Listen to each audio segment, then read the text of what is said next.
Alrighty.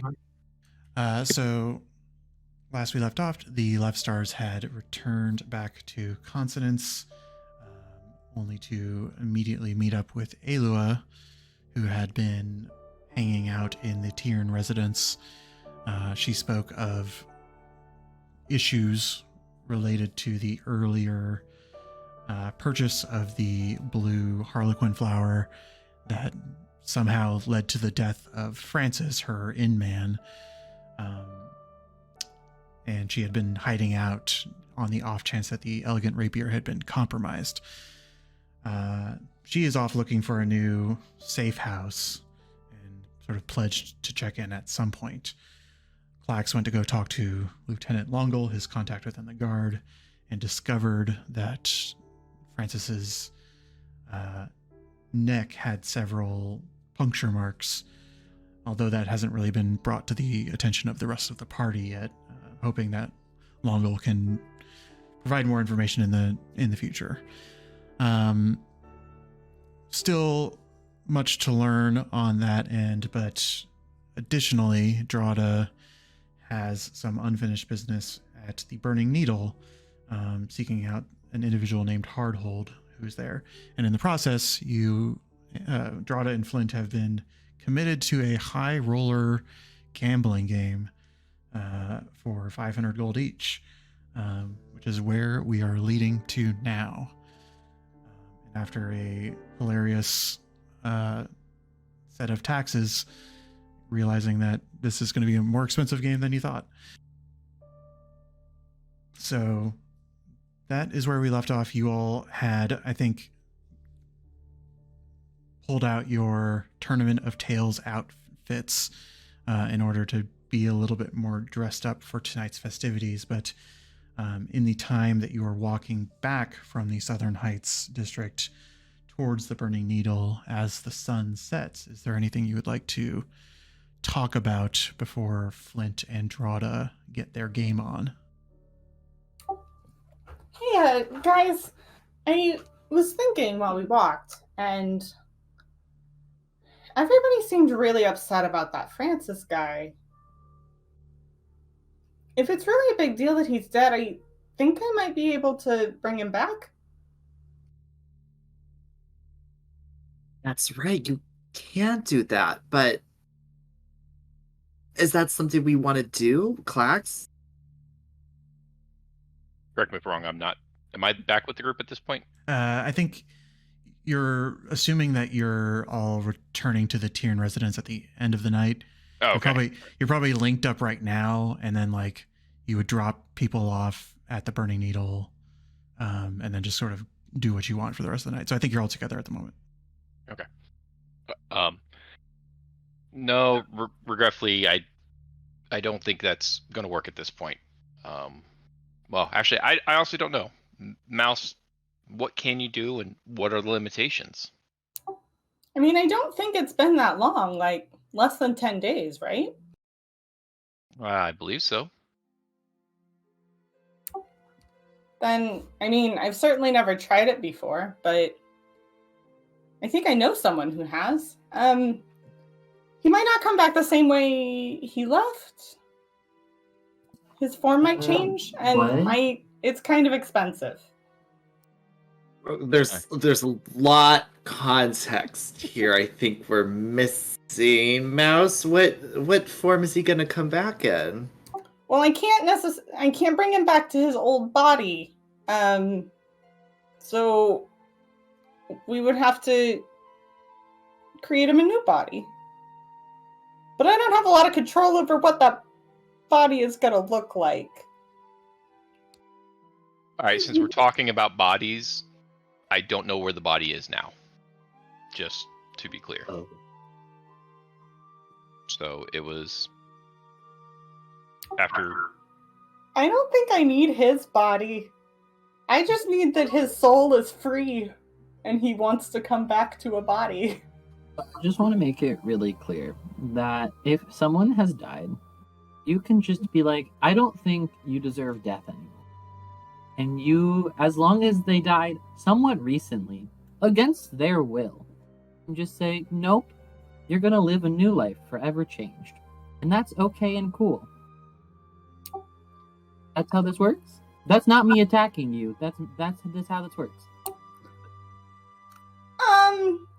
I mean, it does consume 1,000 gold worth of oil. And to be honest, I'm generally for letting nature run its course, but everybody seemed really upset, and if I could help, I do want to, help. assuming that you're talking about reincarnate, the spell does say you touch a dead humanoid or a piece of a dead humanoid. You're right. I need a piece of the dead humanoid. That makes it worse. I mean, you can't. Didn't you just?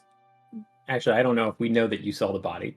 But you don't know where it is. You don't like one of your cop buddies doesn't like have it in the morgue or something. Whatever the equivalent of the morgue is. No, they had it until they concluded their investigation. I do not know the whereabouts of the body now, but my guess is, for lack of a better term and not to sound heartless, it's been disposed of. I've got a shovel. If you know where they buried it. I don't, but No, we've had this conversation out of character, but if things need to disappear, they tend to get thrown off the edge. fair. So, and I'll speak for myself, Mouse. I think my concern with Francis being killed wasn't so much my deep love and caring for Francis. It was the implications that came with Francis's death. I mean, should we ask if they still have his body? Like, it's only been a little while. If they do, he might be able to answer a lot of questions. But then again, 1,000 gold's a lot of money, so. Yeah, 1,000 gold's a lot of money. You could revitalize someone. You could gamble for a night. You can do so much with 1,000 gold. Additionally, let's just play this through, right? What life are we giving him at that point? Because he's not going to be in his body, potentially. We don't know what that's going to be for him, right? Like, he's got people who want to kill him in his old body. Maybe he's more peaceful being dead. Maybe he's just happier and somewhere else. Yeah, I'll make it clear, if I die, y'all can bring me back. Like, what are like the most widely held conceptions of afterlife in this world? That was a DM question. Is that what you said? Yeah. I don't think anybody needs to roll for the fact that like something bordering. I mean, reincarnate is not a necromancy spell, but I think it varies. I think that it would probably be a bit confusing or taboo. This sort of magic at this level is not something you stumble upon every day, but it's not unheard of that people would be more so resurrected into their current body than reincarnated for sort of extreme fees. If one of you were to fall, there are probably places you could go in order to try to accomplish this. But it would be, you would have a hard time finding it, and you would probably come under question over whether it's the right thing to do or not.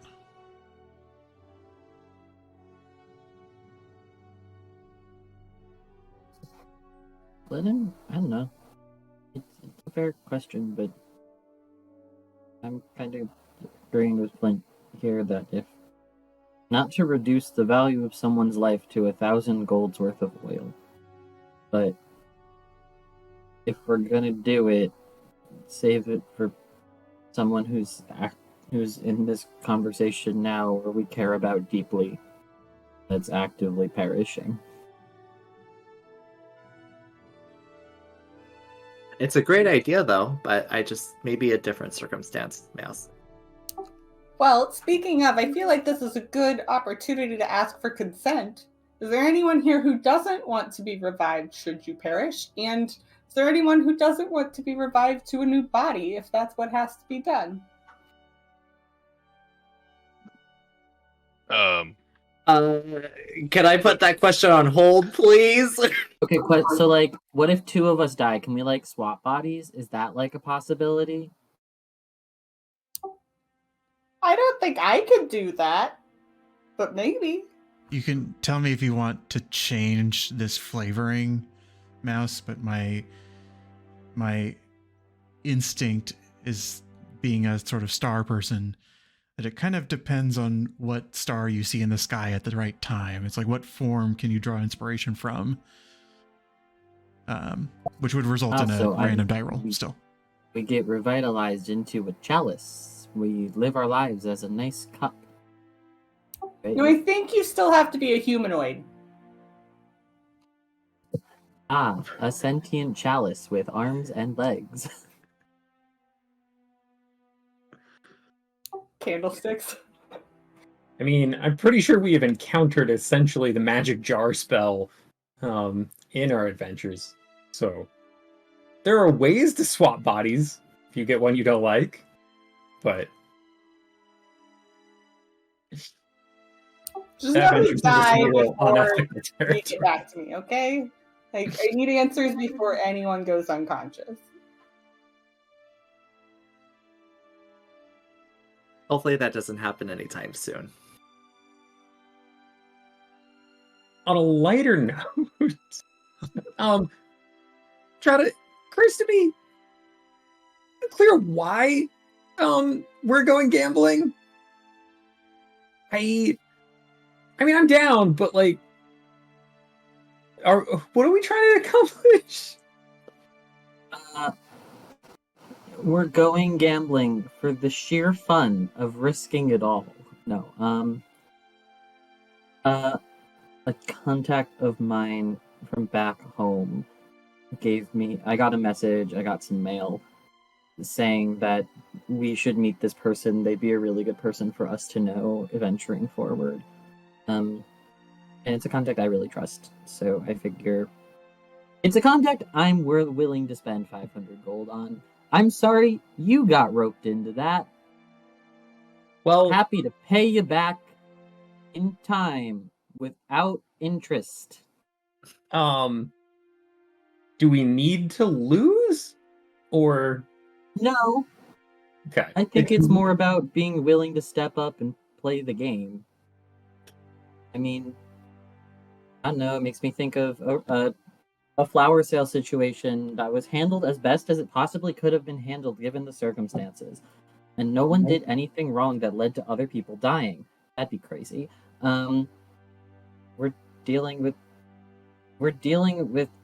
rich people who play in, I don't know, now we're doing the Avendir. We're playing in the big leagues, and I guess we need to show that we can play somewhat in the big leagues. Right. In that vein, has anybody got 121 gold that they may or may not get back? Yeah, I have coins. I also have I don't mind being Mouse doesn't know anything about these coins. I'll take her. I just feel bad making you waltz into a situation that you did not explicitly agree to do, but also you like to gamble, and I'm not saying that just to justify things for myself. That's crazy. I look at More Clax money is great. I look at Clax knowing that neither of us said anything. Mm-hmm. Just nod. Sorry, how much was that? 121, I think, gets me precisely 500 gold. I got you. A lot of money. Quiet. Don't remind me.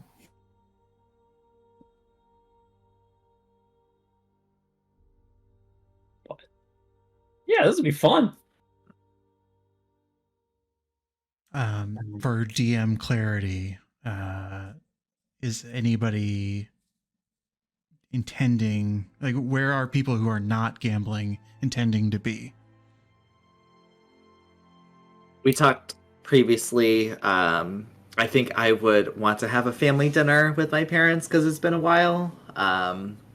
So Aesop looks to the rest of the group. I think I'm gonna have dinner with my parents for the night. If you guys need anything, Mouse, Clax, I don't know if you guys are coming back with us or not. You're welcome to join, but I think that's my plan. I think Well, you're kind of lucky if you want to come in with us. Yeah, good luck, Jar. Oh, honestly, even after the payment that we got, I don't have enough money to enter, so it's all on you. I think they said people can just come and watch. I think they said that. No, they did Oh. not. Yeah. Okay. Never mind then. Mouse and Clax. What kind of neighborhood is it in? Remind me. The factory precinct is sort of like an industrial neighborhood. Lots of tradespeople. There is sort of more of the street food of the food world here, less than restaurants. Class, you got places to be? No, I don't got places to be. I was, half tempted to take Aesop up on his offer, and half tempted just to kind of scout out the city. Just kind of wander and listen in some of the areas I used to hang out, and well, I don't want to say hang out. I used to patrol and just see how things have changed and see if I hear anything on the street. Yeah, you should show me where you used to hang out. We can get some street food. We can make a day of it. And then we're in the area should anything go wrong. I don't really want to be a couple hours on the other side of town in case somebody needs help. Okay. Then yeah, I think that sounds good, Mouse. And there is this one vendor that sells these. Oh, you don't do meat. How are we gonna do this then? We'll find something for you along the way. I'll probably ask for a general location of where you guys end up, so when I finish up, I can just walk back, or if you guys meet up at my parents' place afterwards. It's already sunset. There's no way you would sort of make the way all the way back home and then come back out to the so. Okay, then I'll just head back. Okay. Aesop heads home. Mouse and Clax go for a walk. We'll get to that here at some point. And Art, I know you have to log off soon, so you said you'll be back around 8-ish? 7:58-ish, yeah. Okay, cool. So you are... I will fill you in on what happens so that you don't have to watch the recording if you don't want to, but totally understand. I'll be back. Aesop dropping out. Yep. But Flint and Drawde, you start to approach the burning needle as the sun has sort of been out of the sky for a hour or so. And you see sort of at a distance as you're approaching, you see sort of the distant shapes of several people being greeted on the outside as there's sort of like lights flickering within the sitting room above on the base floor that you haven't really been explored too much. There are no windows, but seems to be people who are in the sitting area upstairs as you see those big floor to ceiling windows. And so it seems like this place is buzzing with a little bit of activity. But as you're sort of approaching, there's only a few figures who are wandering in. This is definitely, it's not like the kind of establishment where people would line up for. This is, you're getting the vibe of a private gathering that a few select invitees are here for. As you start to get a little closer, is there anything final the two of you sort of talk about in the moments of privacy that you have before you go in? I might duck around a corner just to cast Detect Magic before we go inside, just to... Okay, how long does that last? Lasts for 10 minutes. Okay. Mostly just so I can, like, as we go in, make sure there's not anything funny. But... Okay. And I don't know if there's anything to talk about. I will just say, the Cloak of Many Fashions is fully giving a, like, not aggressive shoulder pads, but like boxy shoulder moment, like cape that's also like cape in the back, like button up vest in the front. Like a lot of effort. Drawde looks more presentable and in fact very acceptable. Quite good, one could say. For the first time in what could be a long time. The facial makeup is very much subtler than it normally is. Ready to blend in a bit and we'll conversation just be like, thank you for doing this. You don't have to do this, but you also do have to do this, and I'm really sorry that I'm making you do this, but like thank you for doing this. It's like really appreciated. Fast, and it might get us a job or something. Like yeah. Is there anything else I should like know? Any like people I should be like looking out for, or I mean, you saw the guy that I had a really, really lovely, informative conversation with yesterday. That went so well for all involved. Friend's name or contact's name is Anushka, but I don't think that means a ton to you or really much of anything. Yeah, she said we could find work here, and I can later get into why it's important for me for us to stop by and do so. But it means a lot. I mean, if it's important to you, it's important to me. Flint, You should investigate your own motives more deeply. And with that, we walk over. Flint, roll me a wisdom check. Wisdom.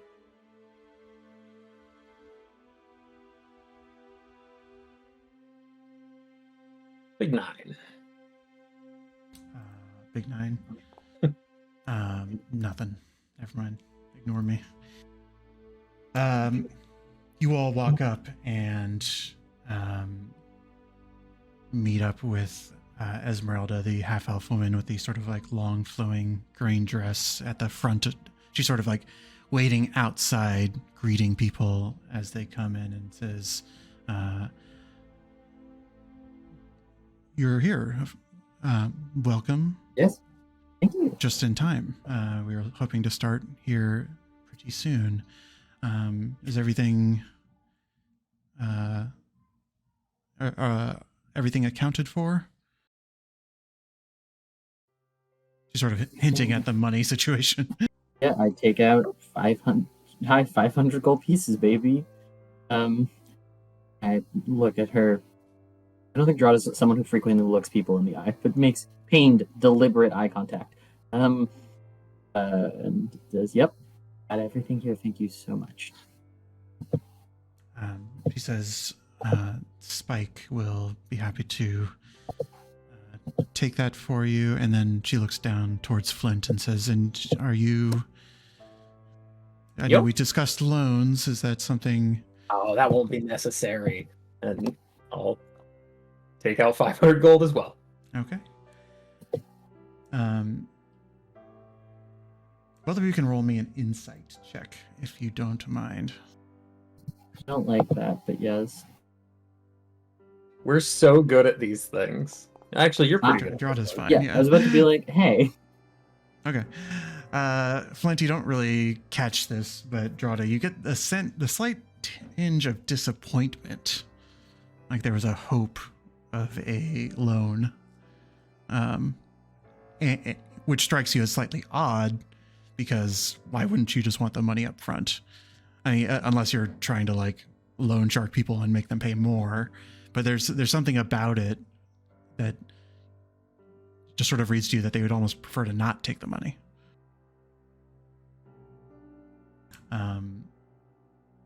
She works on commission. If there's ever a moment where we are reasonably alone, it'd just be like, yeah, they're trying to Ponzi scheme us. It's fine. It's fine. It's fine. That we're not gonna let it happen, but it's fine. You like whisper this like out of the corner of your mouth before you sort of enter the main entry space as she leads you in and continues sort of sitting outside. And there behind the desk you see Spike, one of the people who you know is going to be playing tonight, but at least in this moment they seem to be taking on a check-in roll. And he sort of looks. You all haven't handed over the money yet. You've simply sort of showed it to Esmeralda, and he greets you and says, "Welcome. It's so good to see such interested faces to be meeting just earlier today, and for you to schedule a game. It's nice to be around people who are a little eager." It's nice to be around people who care and have passions for things, and don't mind risking a bit for something. Well, hopefully we can get to know each other a little bit better tonight and see how the night goes. But first, business. He sort of looks down and extends his arm to collect the bags that you presented earlier. And after sort of collecting the money and he doesn't count the coins, he just gives it a kind of weight check and says, but just a few quick housekeeping items to go over. Of course, we do need to collect your weapons once again. Standard protocol, as I imagine. Such money on the line, it's for everybody's safety. And he sort of... Okay. But he says, second, just a extra layer of security, if you don't mind. I'm going to see if I can detect any magic that maybe that we should know about. So he sort of just looks at you for, not for approval, but just for your awareness, as before he starts a soft incantation. You see, Flint, you just cast this on yourself. He is doing detect magic. Okay. And he sort of looks at Drawde, kind of your entire getup, and just says, "This is a simple glamour. I'm sure nothing complex." Drawde doesn't verbally respond, but just changes it to be a pea coat and back or something very akin very quickly. Very well. He looks down at Flint and sort of says, "I'm afraid you'll have to leave the bag as well." Oh, I guess I don't have... Can you guarantee the bag? Can you guarantee it'll come back to be in one piece? I With all its content? I assure you that the room will be locked at all times, and I am the only person with a key, and I will be at the table. So. Okay. Mouse is too far gone, I assume, for me to, like, run outside and give it to her or something. I It's expect that to be true, yes. alright. I'll hand over the bag. And then if there's anything I'm forgetting, I mean, he's sort of giving you both a baseline scan of things that you are wearing and that are in your possession. The objective that he's not like searching your pockets, but if anything is giving a magic ping, or if you have any obviously visible weapons, those things are being taken away. If there's anything you're trying to keep on your person, I think now would kind of be the time to tell me, so we can sort of like resolve that. I assume my shield is probably just in the bag. Yeah. Probably not carrying that around. You can have your breastplate on sort of like with a coat over it if that's what you want. That's kind of my usual, I'd say. I imagine I carry kind of my casting focus or blasting rod or whatever on my belt usually. I don't know if they recognize that as a casting focus and want me to leave that in the bag as well. I think those things are technically mundane items, even though they like channel magic. So I think you would probably they'd probably assume that it's nothing too much. I mean, Mouse did have her staff taken, but it was a little bit more present. So if you just sort of have that tucked into your coat, they probably wouldn't think twice on it. I think that's all I've got. Drawda's pendant do anything, ring a bell or do anything? With your insight 19, you see that he sort of clocks it, but doesn't seem to call you out on it.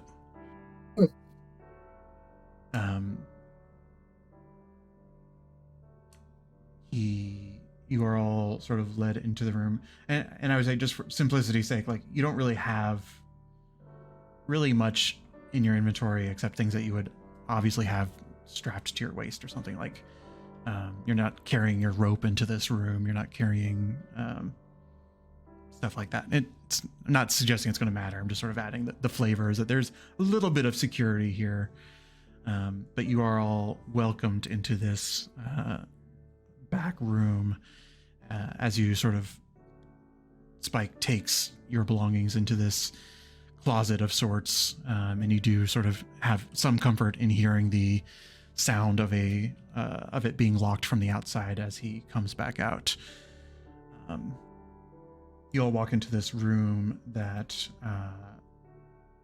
has 3 tables that are set up with different sort of like table runners at it.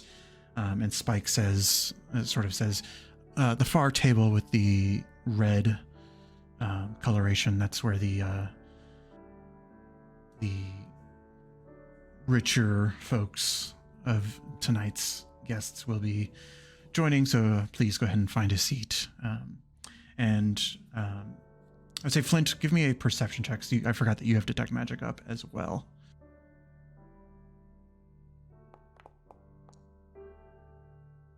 Okay.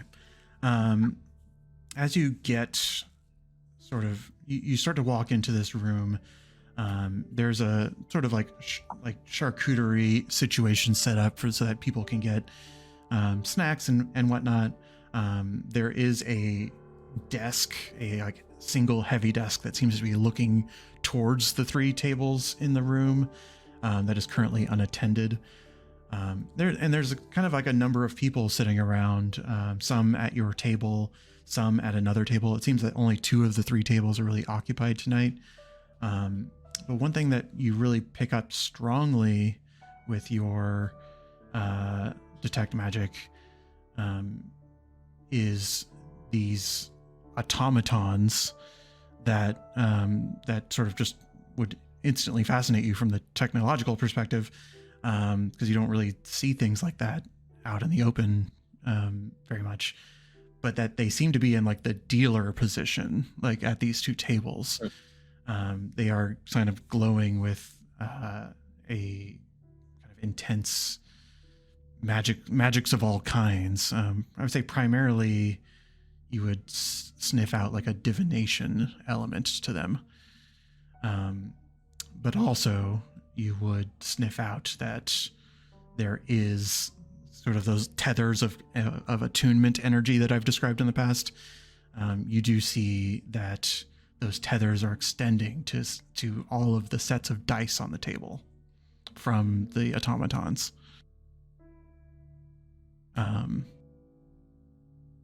So you do clock quite easily that there is enchantment at play in whatever game you're about to play.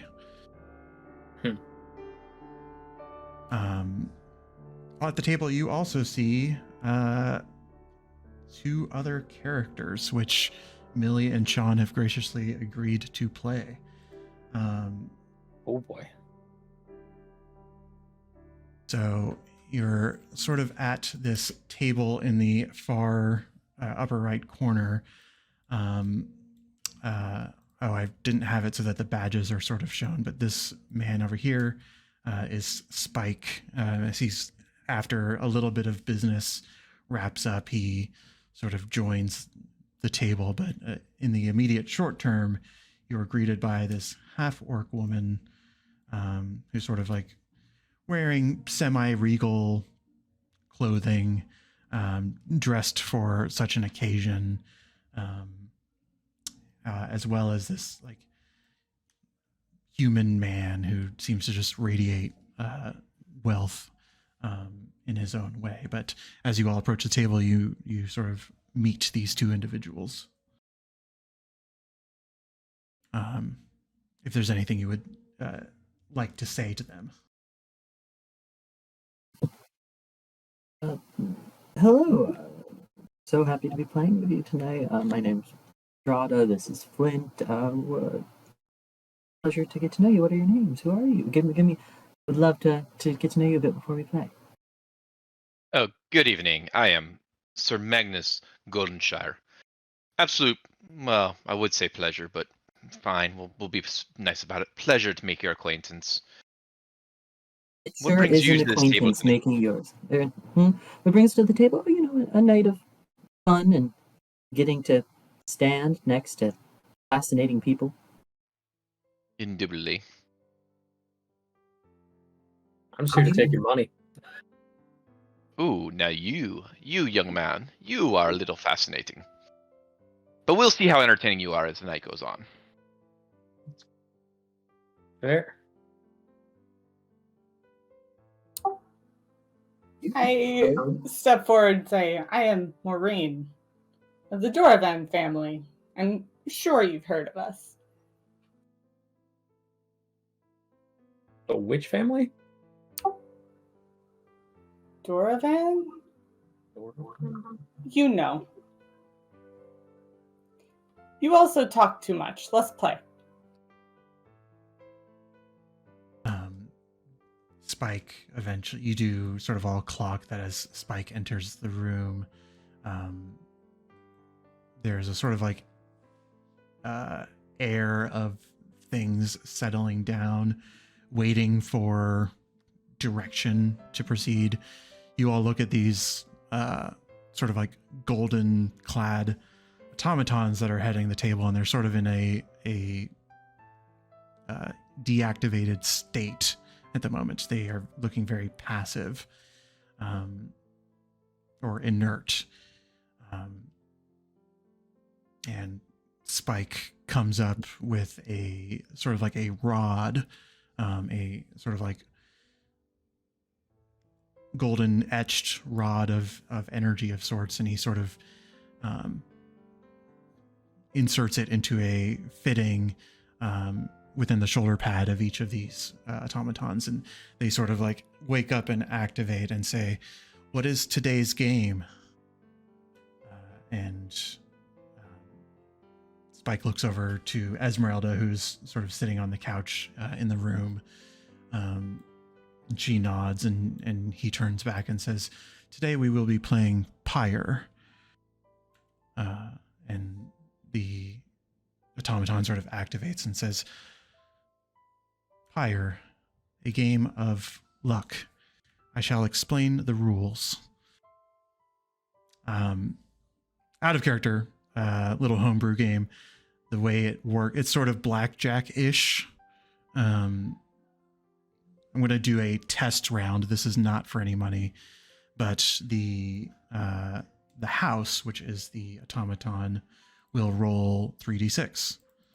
Make sure it's not on a private roll for some reason. If the house rolls 3d6, then you individually will roll 3d6 as well. Your goal is to be less than or equal to the house. However, you also want to be the closest person to the house, and so you can add a d6, basically like hit me like blackjack. But if you go over, then you're busted. So the person who is closest to the house quadruples the pot, quadruples their winnings for that hand. Everybody's betting the same amount. The amount goes up every round, and the game ends when one person is completely busted. Does that generally make sense? Yep. So, And I would say, Flint or Drawde, would you say that either of you have gambling history? I feel like Flint would, but I don't actually know that I have anything to back that up. I feel pretty confident Drawde wouldn't. Okay. I would say, Flint, you've probably heard of this game, but maybe you haven't played it. In this world, there are 4 gambling games. This is the fire-themed one. So you may have more experience with one of the other ones, but this is a game that has the idea of it being called pyre is that like one person is going to be stuck on the pyre and get burned because they're going to run out of money. But other people might climb out of it and be able to profit. So it is a high risk, high reward game, and for a high roller table, it's even more so. But so theoretically, if one of us is to say get burned, the other walks out of here not with nothing, even if it's not correct. Riches galore. Okay. Yeah. So in between and just like above board, we're going to resolve the dice every round and then have a short conversation with anybody at the table that you want, or you can also react to your dice rolls as necessary. But it's, I think this will probably last like 7 rounds is my guess before somebody busts. But and if everybody could just keep a personal account of how much you were exchanged tokens to play, but we're just going to treat it as gold.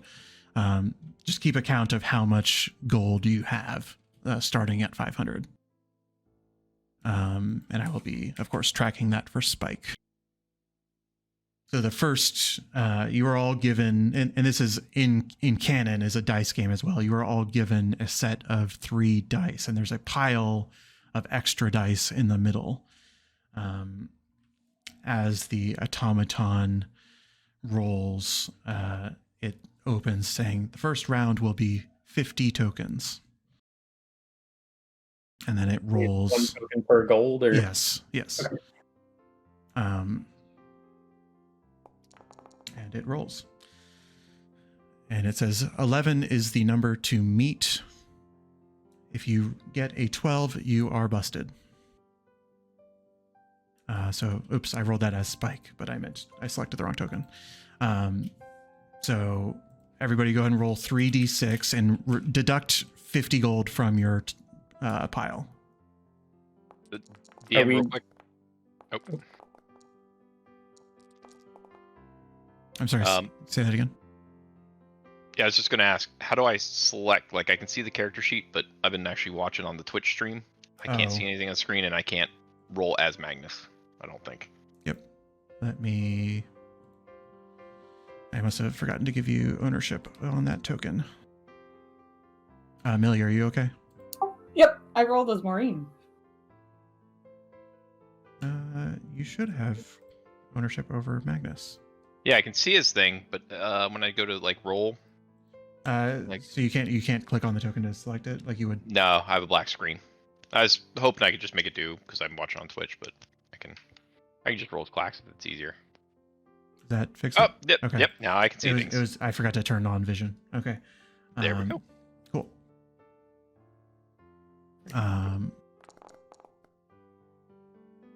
Cool. So the first. Okay, so the eight was a demo. Sorry, and so the 11 at the top was actually the automaton who rolled. I just clicked the wrong token. So 11 is the number to meet or be under. So immediately, both Spike and Drawde are out on this round, and the automaton looks at Magnus. And Magnus and Maureen to say, if you wish to tie with me and to tie with the gnome, you must take another dice. Of course. That was horrifying. So feel free to roll an additional d6 if you would like.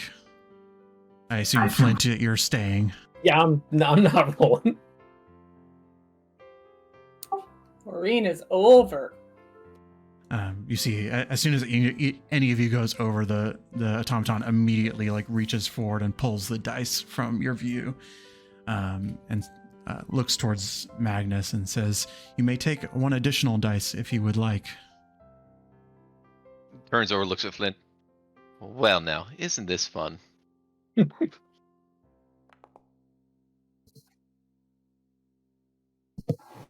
Well, not as much fun as I was hoping for, but It looks really fun on your end. made it further than you.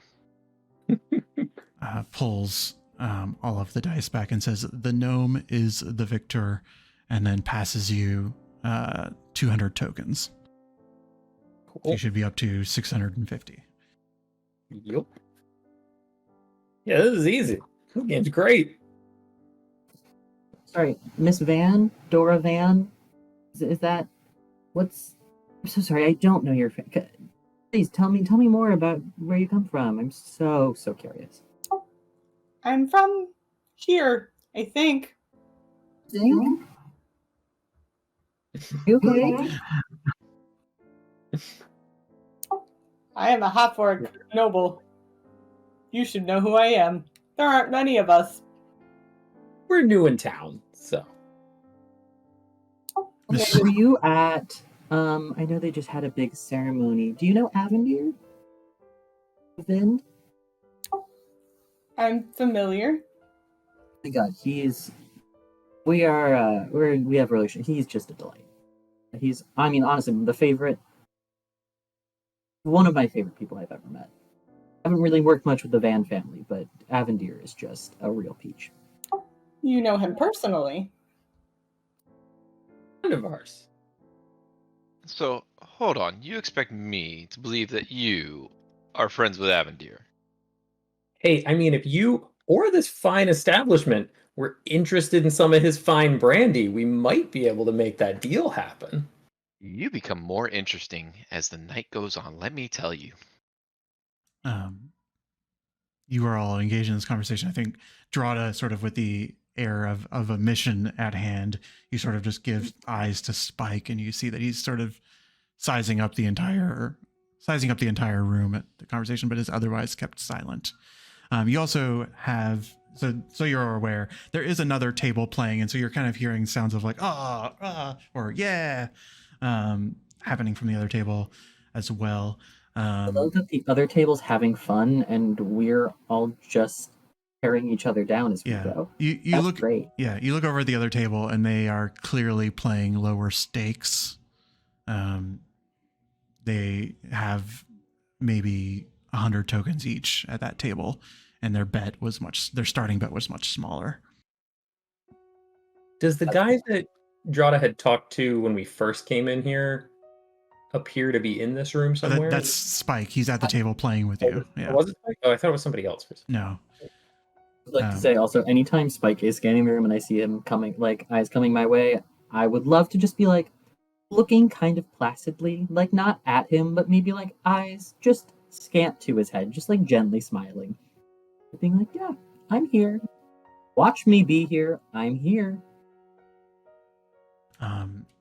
The automaton, after sort of, those like table shuffles you do with cards at casinos where you're just wiping your hands around. He's doing the same thing with the dice in this moment. And eventually several more piles of dice are shoved to you and says, "This bet will be for 60 tokens.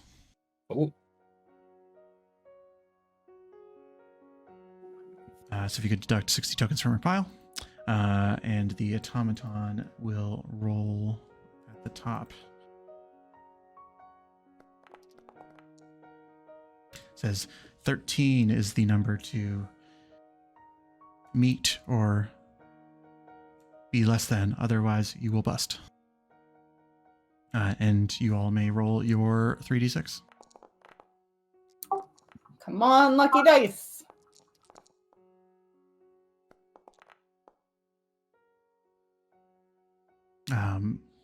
And I need to roll for Spike.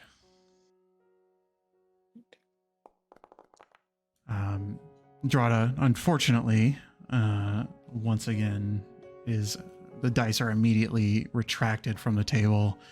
It probably occurs to Drawde, it's like, well, it's 110 gold down so far. I think Drawda's just like, I came in here expecting to lose 500 gold. If that happens, I'm not at peace with it. And gives this automaton the way that it seems to be running this table. It's very very clear that these are sort of like programmed call and responses. It's giving time for people to talk, but it's sort of repeating the functions all the time, and sort of tells people that they can take another dice if they would like. Spike happily reaches over to roll an additional d6, given that he only had a 5. I will as well. Yeah. So, well,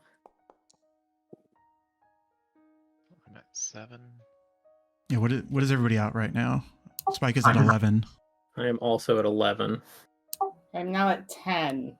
7. So Magnus will roll. I'll take another as well. I'm at 12. 14. What was the number again? 13. 13. Yeah. So Maureen is out, and having been outmatched, Spike is going to roll an additional 1d6 to try to get past Magnus, and also busts. And I'm at 11, so I'll roll. But I need 33% a chance. Yep. Nope. Magnus takes in the pot, which is a total of 240. Sorry, what? Nope, you're good. Oh, you're good. Okay, cool.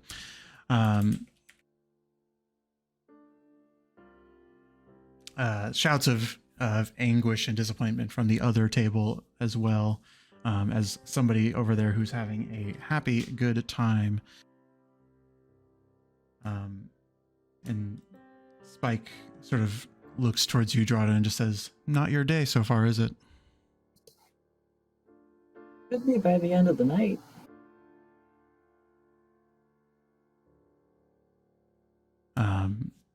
He also sort of like nods at Magnus and says, "So you, what brings you here every week anyway? Is this just a hobby for you? Do you seem to be coming up on top so far, but are you saving for something, or are you just here to play?" I'm just here to play.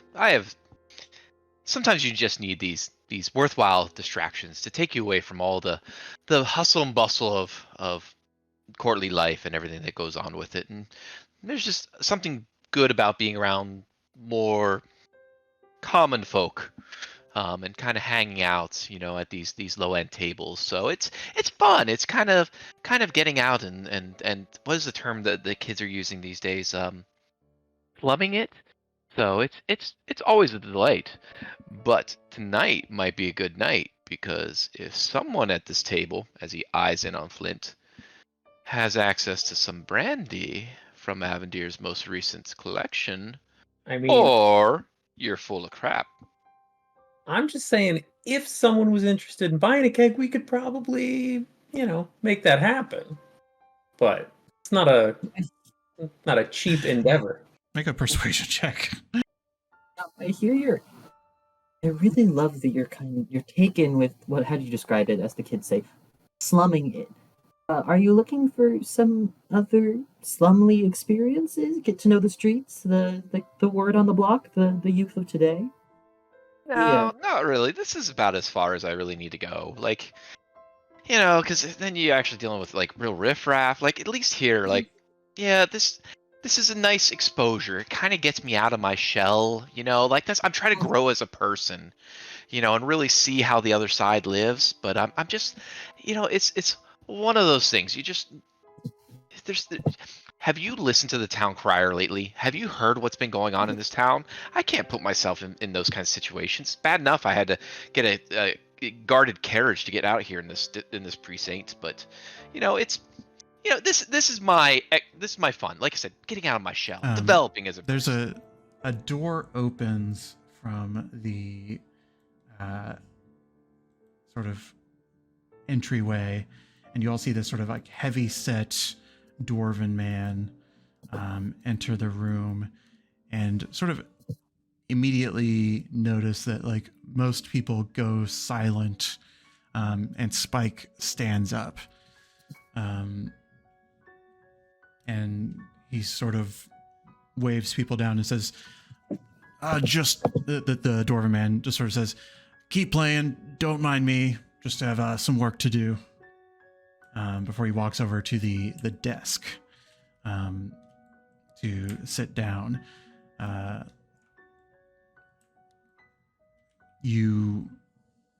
There's sort of like an air of like minor tension in the room, as he does sort of take his seat before like somebody at the other table sort of like giggles, and like the quiet in the air is broken as people are getting ready for the next round.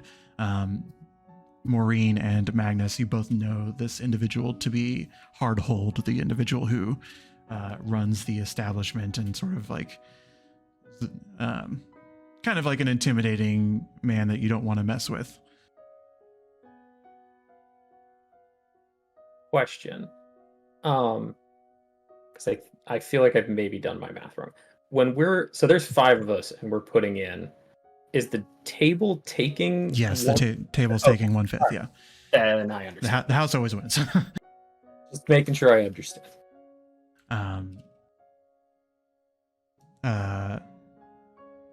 New dice are distributed for the 3rd round, which is 70 gold.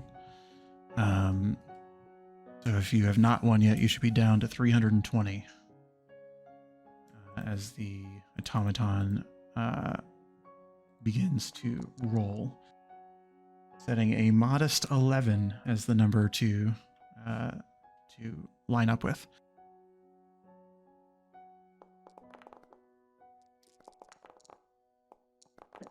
Good God.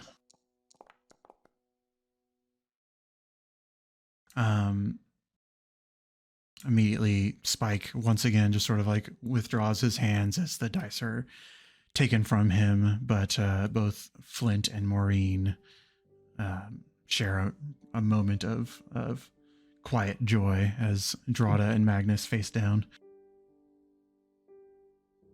I'll say with that earlier persuasion of 16 too, Magnus, you're like, these people actually know how to get a keg? That'd be interesting. And Magnus could probably afford it. So let's see how the 10 plays out, gentlemen. This might be, and lady, I don't mean to exclude you, but let's see how this goes, because this could be interesting. It's password protected. It's a whole big thing. Avenger's really doing some research into how to keep the cast safe these days, you know, with rising fears and all that. But you would, obviously, if I were to purchase one, I would get the password for said cast, correct? Now, granted, many people keep them as investments. Not something you just drink for any occasion. I don't know if you're not for investing any in occasion, but like a nice Sunday afternoon? Or, insert applicable day. I know folks who love a morning brandy more than anyone, so. All right, you're endearing me a little bit towards you. This might be an interesting night. I am now at 9, so I am going to roll. I have a 33% chance. And I did not. Or wait, I didn't roll. That's not mine. 9 now? Yeah, I'm at 9. Oh, I'm at 10. Keep going. I'm at 10. Need a 1. Boom. You don't want ones. You don't want to win. Oh, but young man, I absolutely want to win. The automaton, having sort of been a part of a 3-way split as Magnus, Maureen, and Flint all are awarded, pushes 140 tokens towards each of you. As you do double your pot for this one, but you don't get the full reward.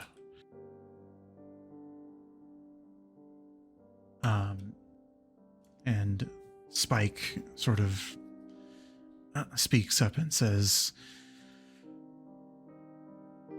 this brandy that you speak of, is this something that you procured yourselves? Something that you managed to get? I heard that that they're pretty hard to get a hold of these days. Earned some favor with Avendir. I think we could pull some strings.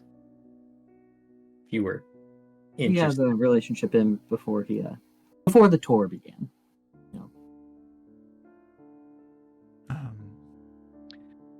Sort of responds to say, we've spoken with one of Avendir's associates,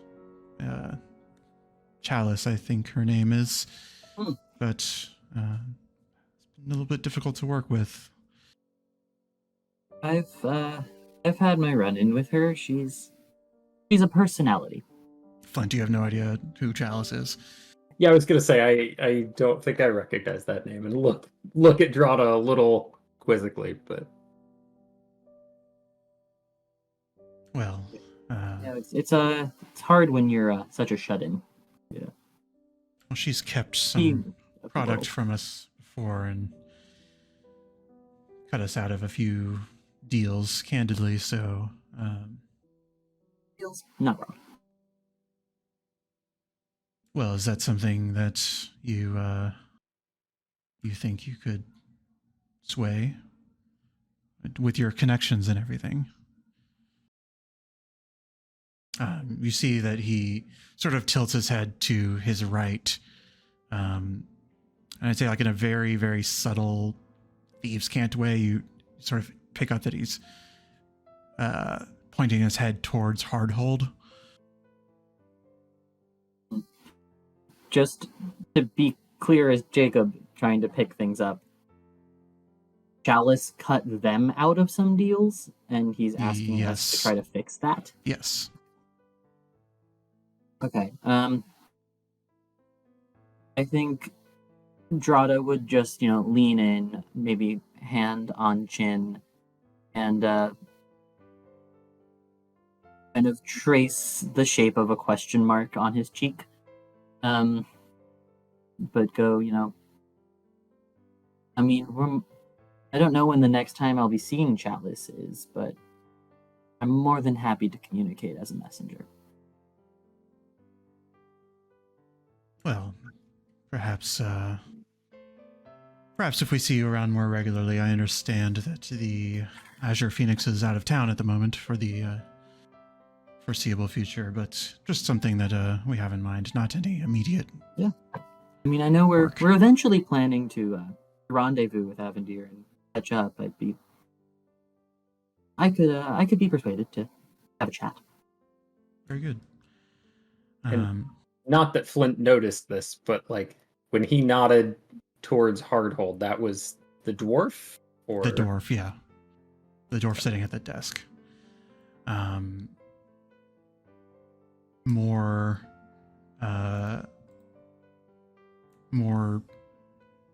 dice are handed out as the bet goes to 80. As I account for our friend. And the dice are rolled for the robot.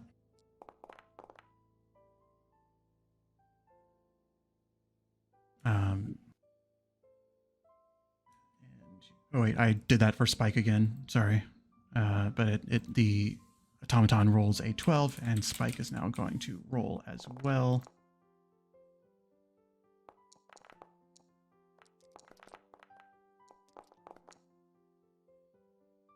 Magnus, you were just You can't win them all. And that was 80 on that one, right? yes, 80.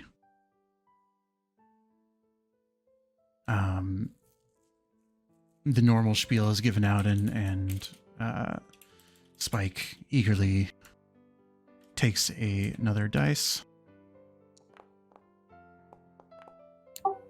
Will as well. So Spike currently has 12, which meets the exact number. So I don't know where everybody else is at. I need to roll again. I am at 9. I'm at 10. I'm over. Now I'm over. I am at 12. And that is the number. So both Flint and Spike will take back 240 since it is a split pot. Yeah. Wait. No, it would be 160. Sorry.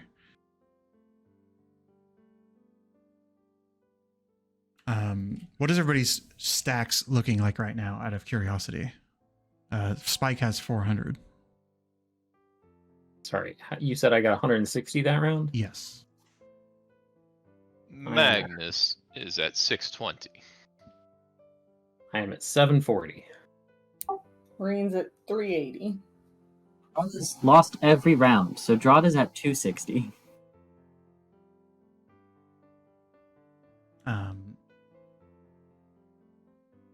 Spike looks towards Maureen and says, well, it's always a pleasure to see the Drawde family make an appearance here. Is there anything we can get you? A drink, perhaps, as the game continues? A drink would be lovely, and it's nice that someone knows their families around here. And he sort of like snaps his fingers towards Esmeralda, who's sort of at the charcuterie area, and says, a drink for Miss Drawde, please. And then anybody else? Come on, I'm here most weekends. At this point, you've got to know what I want. Yes, yes. Thank you. I get the vibe these are like just comped drinks. Yeah, comped drinks, yeah. Oh, well. Oh, do I think I want what Magnus is having? What do I think this kind of guy drinks? Oh, I'll Yeah. tell you what he Oh. drinks. I'll have what Magnus is having. What is Magnus having? Magnus is having a very bright flavored blush kind of wine. Okay. Why is Magnus just the worst 55-year-old gay man I've ever met? That's the whole point. Great, cool. Obnoxious, ridiculous, thinks he's better than everybody. Yeah, he's got this.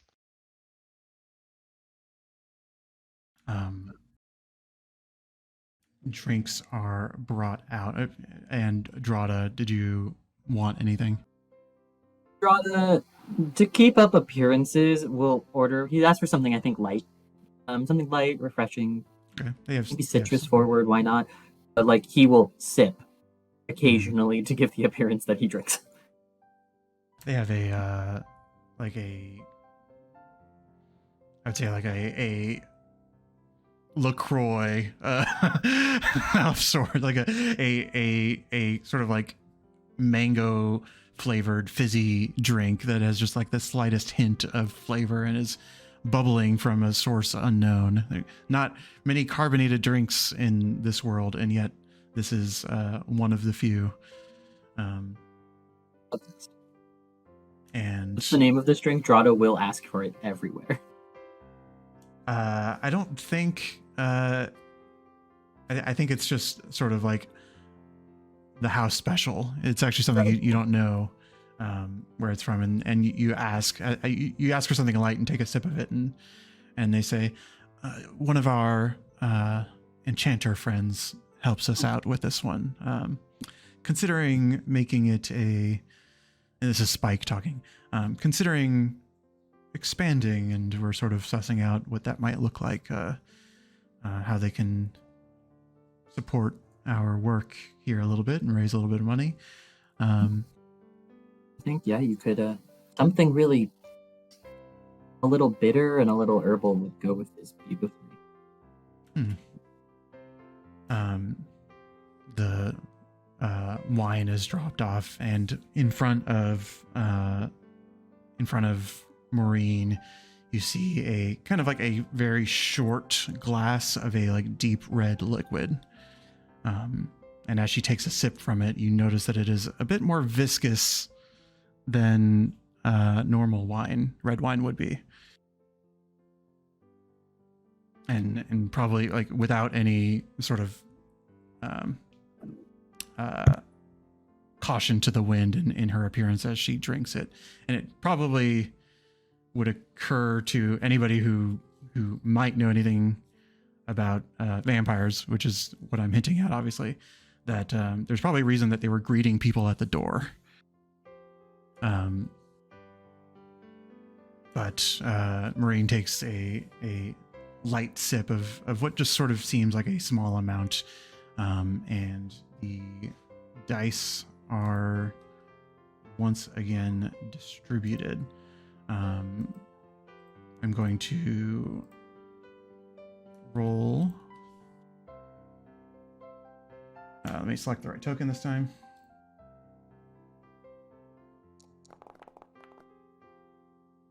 And the total is a 9. Pretty low.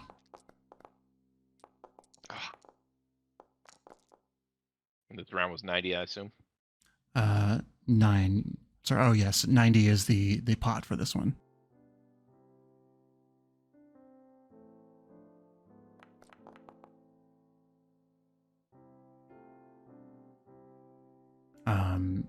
Like? Everybody except Maureen seems to bust right away. Which Spike roll? Oh, sorry. Yes, you are right.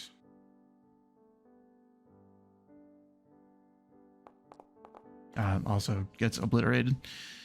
As Maureen takes home 360 from that pot. Lovely. Seems the luck has turned. It was only a matter of time, my dear. Sorry, what was that? 360. Thank you. Can Spike roll my next set of character stats?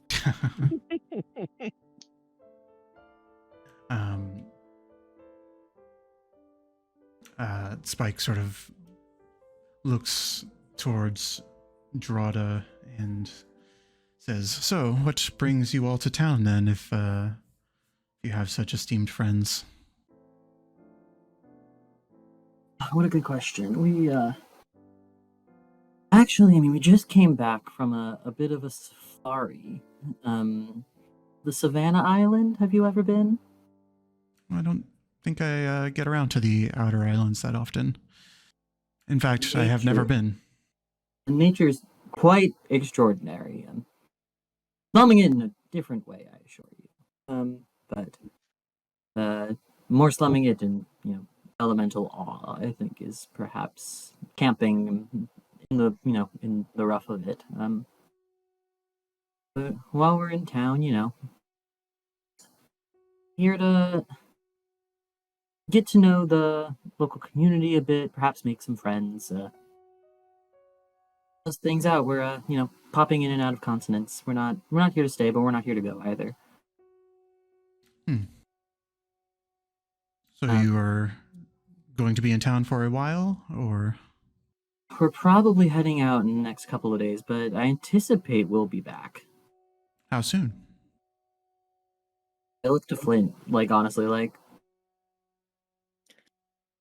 I don't know. I think we have We'll to be meeting.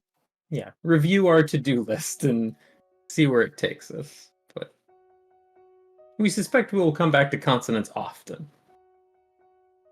Some good friends in the area, and lovely city. And if there's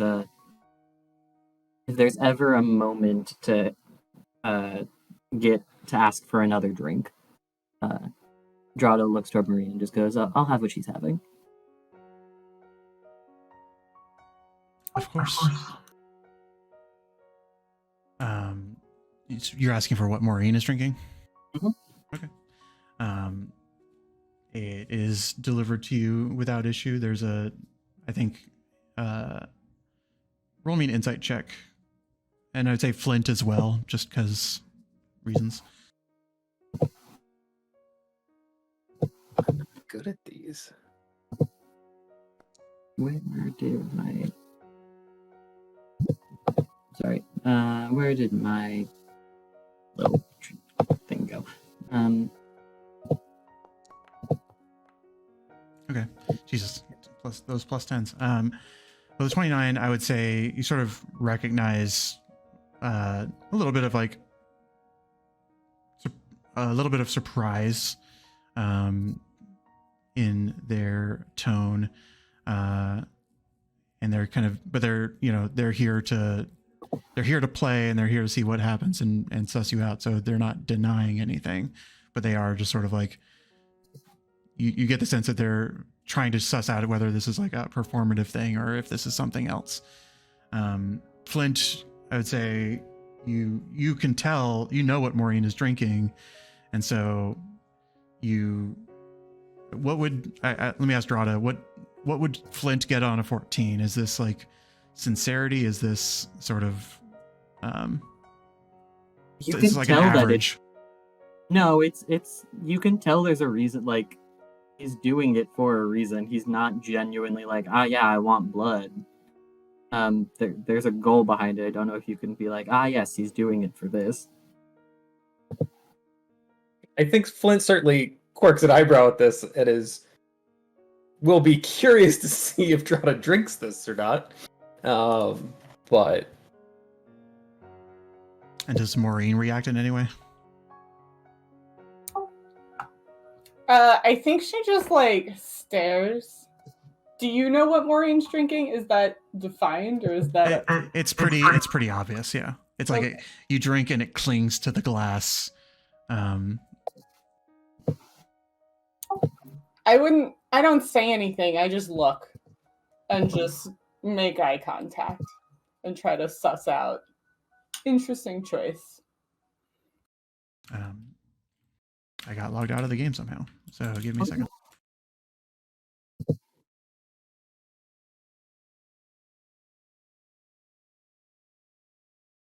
I'm getting hacked. Not really. Shit, it's all going down. The last hand we played was 90 gold, right? yes. Yes, because it was Yes. a 360 reward. Okay.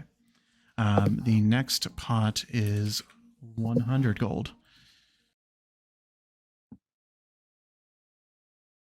So we will limit once I get back in. I will go ahead and roll that. Okay.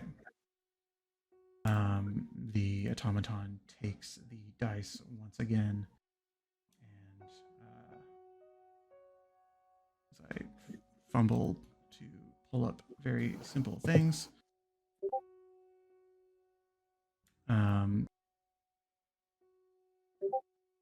Select the token and roll. And the number to meet is 10.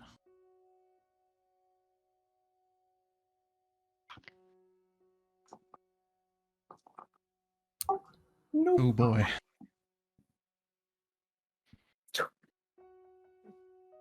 Well, shit. And let me roll Like, spike. Yep.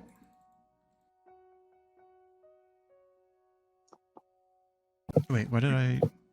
How did I rolled 1d6 on accident. Sorry, ignore that. What is going on? Drawde just threw another 3. Oh, I yeah, threw so- again. I'm at 8. Oh, did I just delete a dice? No, you Okay. You deleted a You're good. 1d6 that You're good. didn't Okay, need to got be it. there. Okay. So Spike is out. Maureen is out. Magnus is out. And we have Drawde at 8 and Flint at 9. And I'm at 11. I'm not rolling them. Fair enough.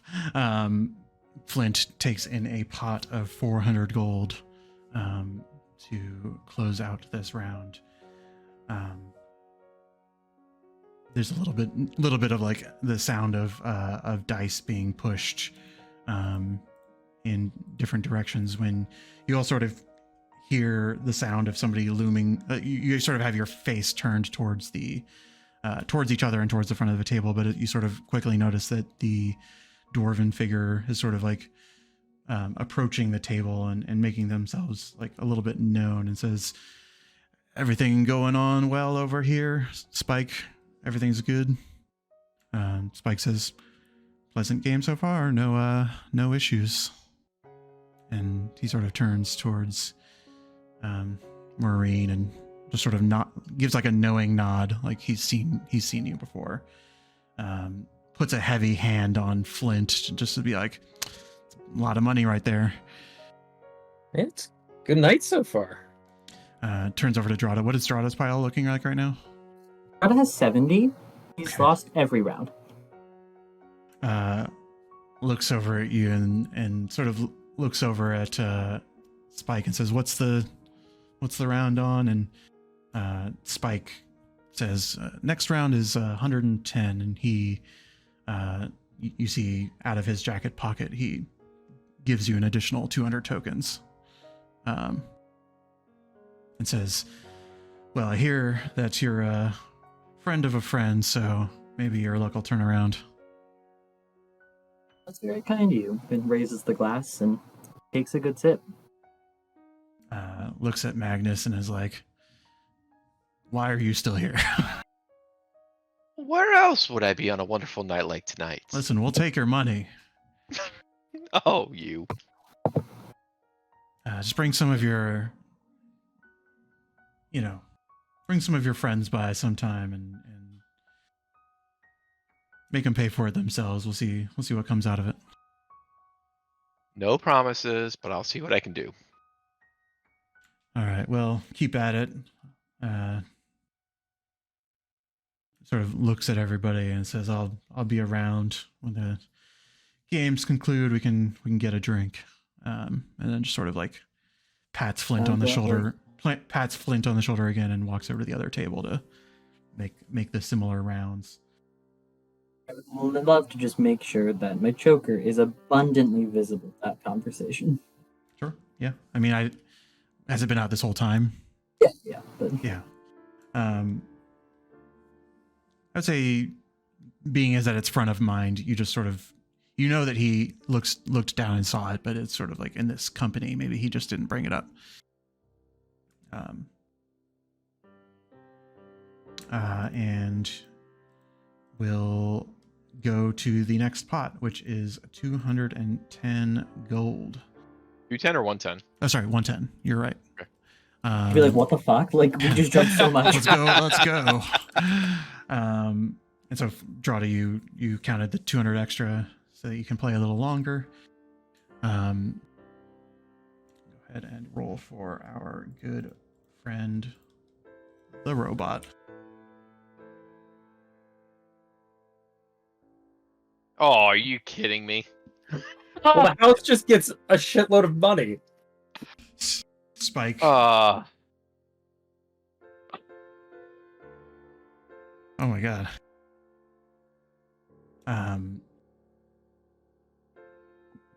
Sorry. That was probably really loud. I'm sorry. Yeah. No, we didn't hear it, but we saw it. And Flint on the opposite end of the spectrum. Oh, wow. Oh my god. He did roll 3. Yep. And sorry, Spike as well. I keep forgetting that I'm playing one of these characters. Spike is of course busted, but looks towards Magnus and says, "Very fortunate." That's how it goes some nights. As 440 tokens are pushed your way immediately. What is everybody's count right now? 760 for Magnus.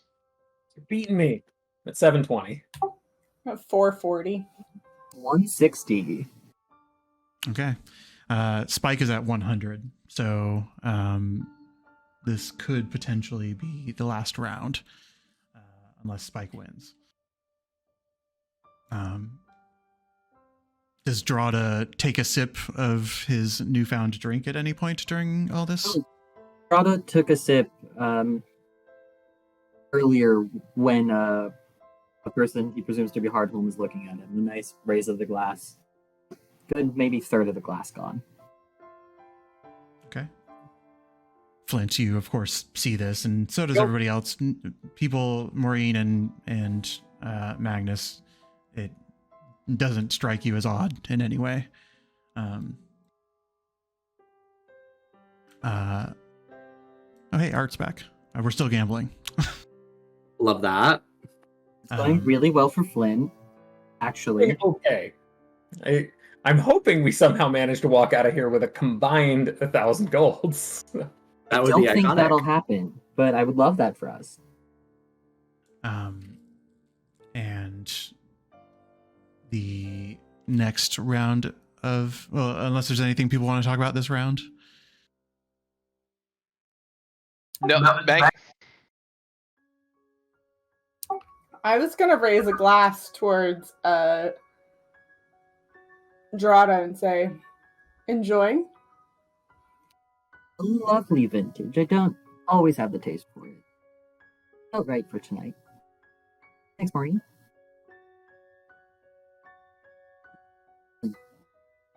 Magnus. On my end, he's really eyeing up Drawda's pile, waiting for it to get down, and he's hoping that this Flint character loses another one because he doesn't feel he's at a power of negotiations yet, but he's really waiting for that to kind of get to that point.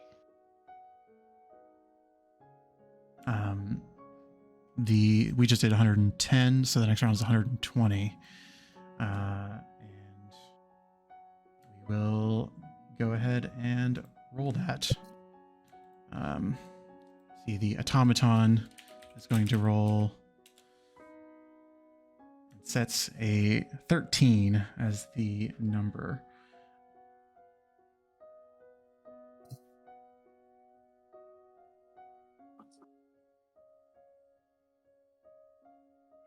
Spike rolls an 11 and is going to try to meet a 13 so that he does not bust. And he does. Yeah, I might better roll another one. Same.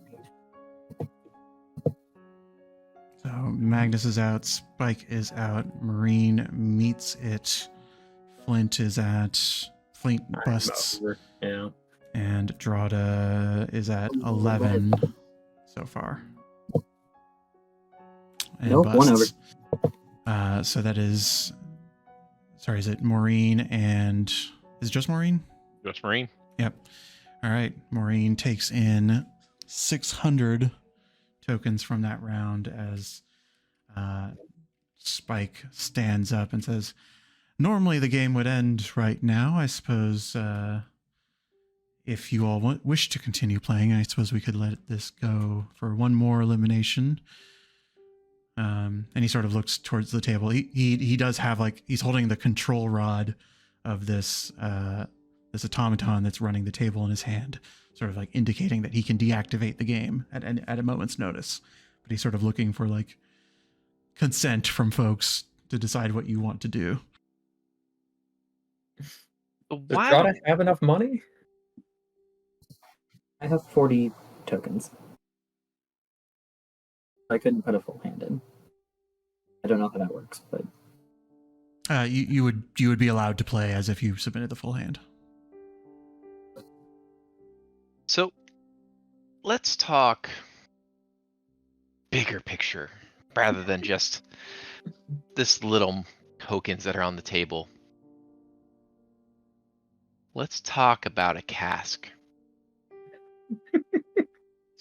I mean, I hear they're pretty hard to come by in consonants this year. I hear somebody, seems like they strong-armed or something and managed to get all the casks themselves. So I imagine one extra to, some lucky buyer should be worth a pretty penny. So I'm not going to convince you in this game to be able to part with a cask, is what I'm hearing. I mean, But depends how? on what you're offering, I suppose. But let's be honest, none of the money here at this table is going to be worth it. Okay, great. So let's do this. If I win the next hand, you get me an audience in person with Avendir. And a voucher, like what I'm looking for. A grand introduction that I am one who should be, I don't want to say entitled, but let's be honest, I'm entitled to getting one of these You are casts. entitled for sure. See, I'm glad you appreciate that. You hear So- Spike clears his throat a little bit. We should talk after, but I don't know that we could get you an introduction anytime soon, as Avender is conducting his auctions for the next little while. But unless you're willing to travel. Anyway, I will travel. I'd prefer not to, but if that's what it takes, we shall see. Let's play our hand and we'll go from there. Alrighty. 130 gold. If you have less than that, then you're just in for as much as you have. And we will roll what might be the... So, Spike just sort of confirmed. So you all want to go for one more elimination then? Yes, that would be fine. All right. Absolutely. does this mean the pot is smaller, or that Drawde just owes additional money, or what does this mean? The rewards will go down to triple the size of the pot, but instead of quadruple the size of the pot. But But it only costs Drawde however much he's got left to get. yes. Yeah, why not? All right. The automaton rolls. Big 13.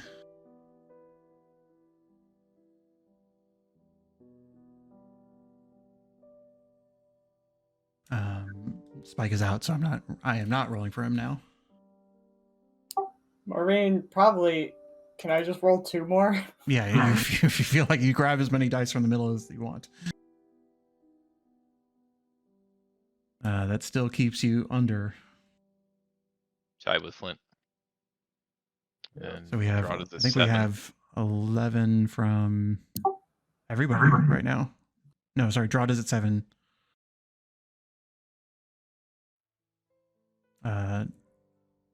Drawde is out. But I think everybody else has 11. Well, I'm at 9. Oh, sorry. Yeah. I have to roll to force them. 12. Perfect. You're at 12? I'm at 12. What do we have to get to? 13? Yeah, 13. 12 or 13. Oh, I should have only rolled 1d6. I'll tie that Nice. 12. Nice. Oh, yeah, you're right, Drawde. If you accidentally rolled too many die, we'll just take them in order. So you would be at 8.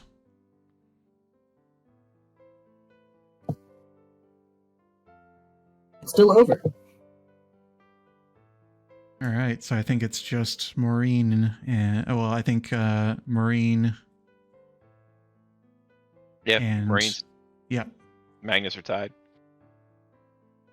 Well, looking over at Marine. Do you want to make this interesting? Or do you want to just take the easy way out and split the money? What are you pitching? Oh, just funsies. Just we roll one more and the winner takes it, so long as the house will understand this is above board. Like, this is not, we're going to split the money. This is just What? a fun wager between two.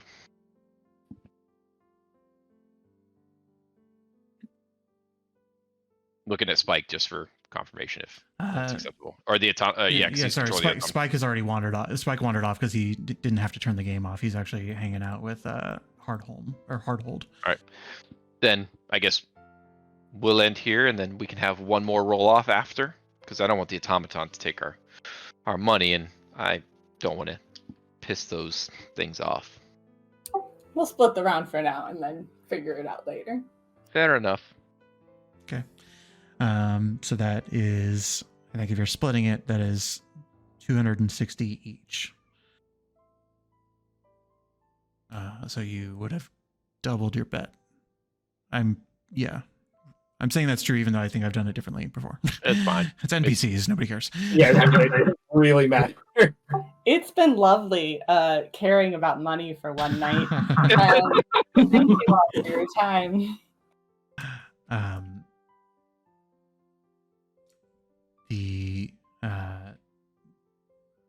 Drawde, give me a perception check, just sort of as you're, casing the room, doing what you're here to do. I think, Flint, you're probably more invested in the Magnus conversation, more so.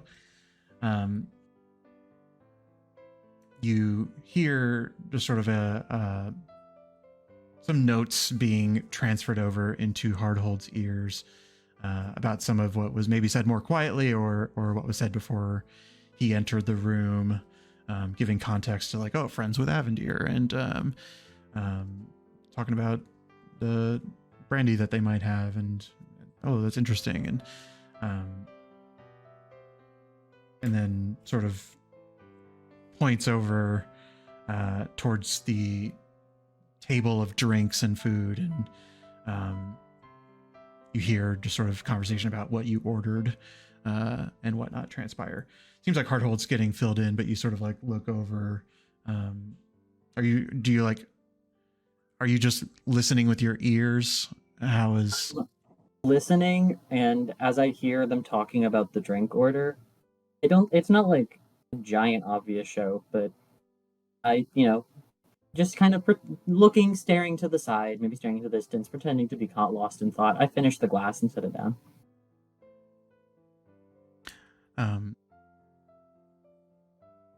But do you look towards them? I saw that was one of the questions. Do you look towards them, or are you just sort of like playing it cool?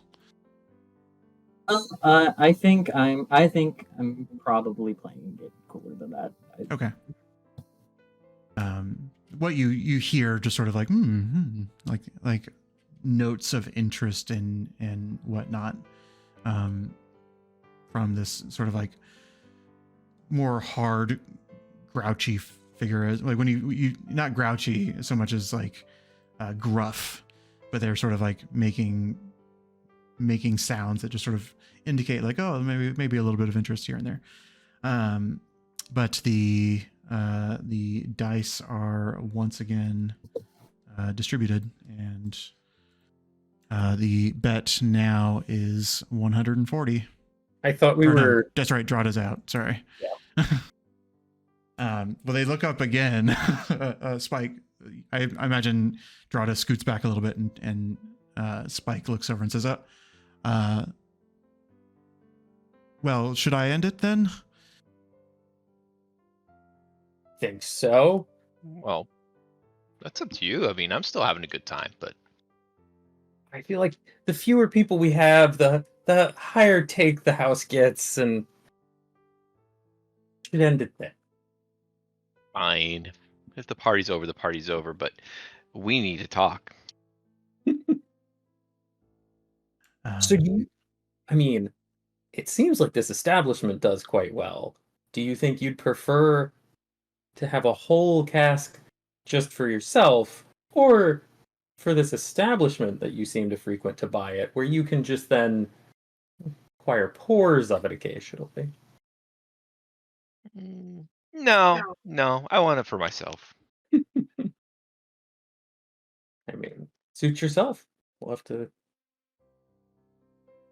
see if they are interested. So now I'm confused. Are you saying you don't want to do business with me? That you don't want to have a conversation? I just think these things are quite valuable, and they should go to whoever, is most interested in them. Oh, I am very interested in them. And don't I worry. love Sean just negotiating with random NPCs' money. Yeah, no, it's fair. I gave him like a brief description, and I just said, ad lib what you want. I will say, as you're just sort of entering this conversation, The other table with their lower stakes game, they seem to still be going. You imagine it just takes a little bit longer for somebody to get eliminated when you're going up like 1 gold a round instead of 10 gold a round. Spike does come over and inserts the control rod for this automaton into the shoulder, and sort of rotates it in a way that deactivates it. And you see sort of like a spark of electricity before it sort of like powers down. I will say, for the record, your detect magic had expired some time ago. During that time, you didn't sense anything fishy with whatever magic connection that is. You would gather that perhaps the divination magic was there to just provide the call and response options so that the robot could read the dice and it would know who's winning. But it deactivates and Spike comes to you. It's been like maybe 30-40 minutes as you've been sort of talking and playing rounds and whatnot, and Spike says, well, you're welcome to hang out for a bit, grab some food, mingle a little bit. We tend to keep the party going a little bit, and if you want to have any like little side games, feel free to make use of everything in here. But I will say that as soon as you're ready to leave, please do see myself, and I will ensure that your belongings can be returned to you, and that we can conclude our evening. But I will be around, just sort of meeting with folks, so come find me when you need me. And he wanders off, kind of just to go catch up with Esmeralda as the night continues.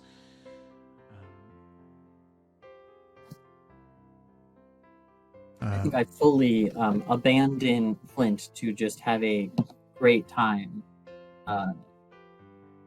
with this lovely rich man. Just a nice. Also, wait, how much did you end up making? I ended up with 590. So Love that for you. okay. That could have been so much worse. Could have. But I think at some point I would find my way over to Maureen, and just go like, how has your time in Consonance been? Are you finding it? I mean, I know you said you're from here, but I'd imagine you're only getting really to see half the city. Is there something you're intending to show me? No, I'd just be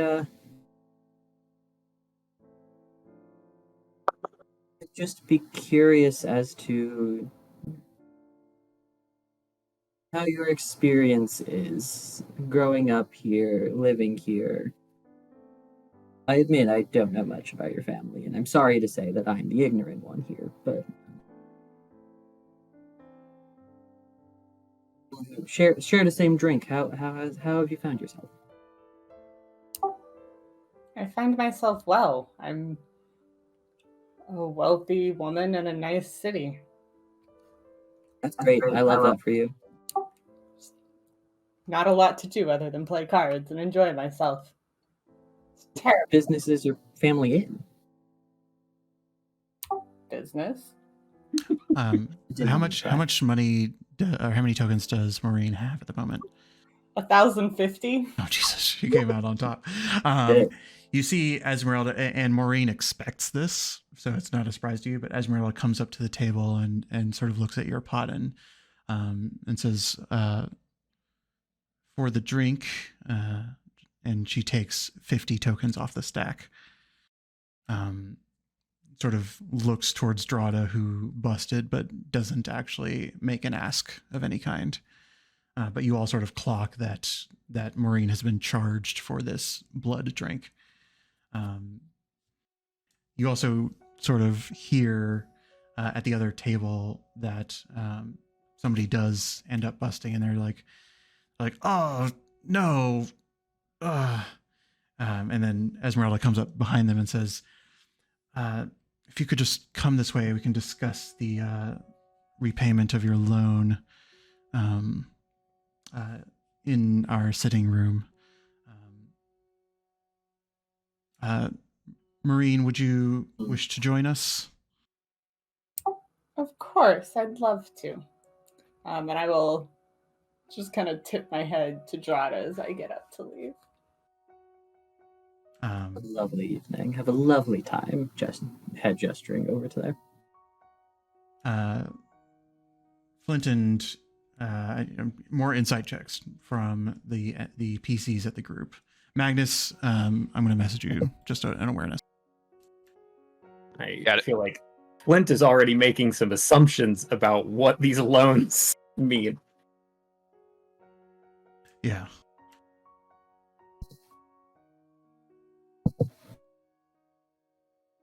Yeah, I mean, with 20s around, you see the person as they're getting dragged away, they're like, oh, not again. And they're sort of rubbing their neck. And you get sort of just a strong impression that the loans are not necessarily paid back in gold here. As Maureen gets way to make a lot of gold. Yeah, as Maureen gets dragged away, I think sort of like licking her lips ever so slightly.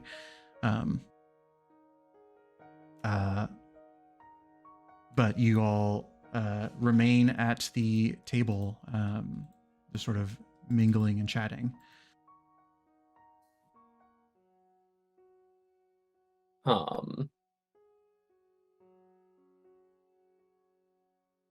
Have I gotten the impression at all from Spike or anybody that the house is at all interested in the cask? Or nobody has approached you. They had an interest in your connections, I would say. Okay. Is sort of like what you were gathering from that. Drawde, you do sort of see that Hardhold is sort of sitting at the desk, just sort of like recognizing the commotion on the other side of the room as that game is wrapping up, and seems to have like put his pen down, halting whatever sort of paperwork or whatever he was doing at the time, and is just sort of like drinking from a similar glass to what you and Maureen had, and just sort of like perusing the room from the position at the desk that he's in. And if you're sort of like eyeing that, I would say he would eventually cross eyes with you. I would love to have it be that awkward moment where you're absolutely making eye contact or trying to make eye contact with a person, and then they start looking away, and you like try to really rapidly look away to be like, oh my god, what a crazy random happenstance that our eyes just met right now. I think you look away, sort of, and then you look back to see if he looked away, and then he's still looking at you, and just sort of like nudges his head over to call you over. And I walk over. And he sort of snaps, and Spike comes over and pulls up a chair at the other end of the table for you to sit on. And Hardhold, the individual who you now recognize to be Hardhold, says, "Friend of Anushka, is it? Drawde?" I am Nelik. Nelik. Looks down at your amulet. I take it. Indeed. Well, I wasn't aware that Senior Nelik had a child, actually. Not many are, but here I am in your establishment. Long, long way from home. It's been a while since the eclipse has come checking up on us. It's been quite a while. In fact, I'm a little surprised. Well, it's been a while since folks back home have had a substantial meal. A bit rough going, so about to try to figure out, why.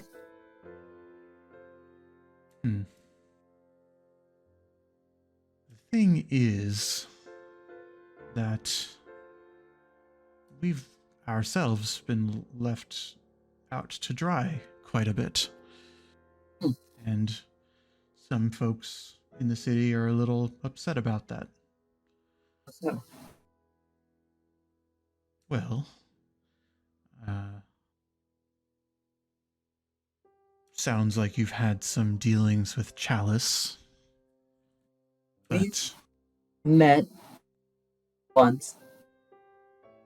It was you're not hoping familiar to- with her relations then in all this? Sort of gestures to the hall, like the entire gambling hall, but sort of just as indicating this space that you're in. when we met, we mostly just talking about she was looking to procure some good drink and wanted my help in it. But, Shipping it all back to Mirsky, I imagine, and not sharing the wealth with the locals. I did not know she was part of that. That's, as I understand it, how the trade deals go through. She does her harvests from time to time, and that gets sent over to Mirsky for the people to sate themselves, and some of it is supposed to make its way here, and that has not been the case. Not that that is Drawde and Nelik's fault, of course, nor is it necessarily your father's, but, well, maybe Anushka sending you here is a step of goodwill to make amends. To someone who doesn't frankly have many dogs in any races other than trying to make sure that, we all stay aptly hydrated, so to speak. He laughs because he knows that you guys are like talking in tongues, but from his standpoint, this is like, it's his home. There seems to be an air of expectation here, and he's playing along, but it's like not his. It's like it's been a while since he's had this rodeo. But I would ask, like, so Flint, maybe you're still just chatting with with Magnus, but I would say like Drawde may be keeping their voice down like a little bit, but Hardhold is not. And there's like an air of dominance in the room as Hardhold speaks his half of the conversation. So, like, Flint, what are you sort of up to right now? So I think Flint is trying pretty hard to play it cool and just chat with Magnus and whatever else, but is becoming pretty painfully aware that he somehow ended up in like a vampire gambling house and is probably surrounded by at least a few that he just wasn't expecting. So is a little on high alert and trying to listen in and observe pretty keenly as much as he can.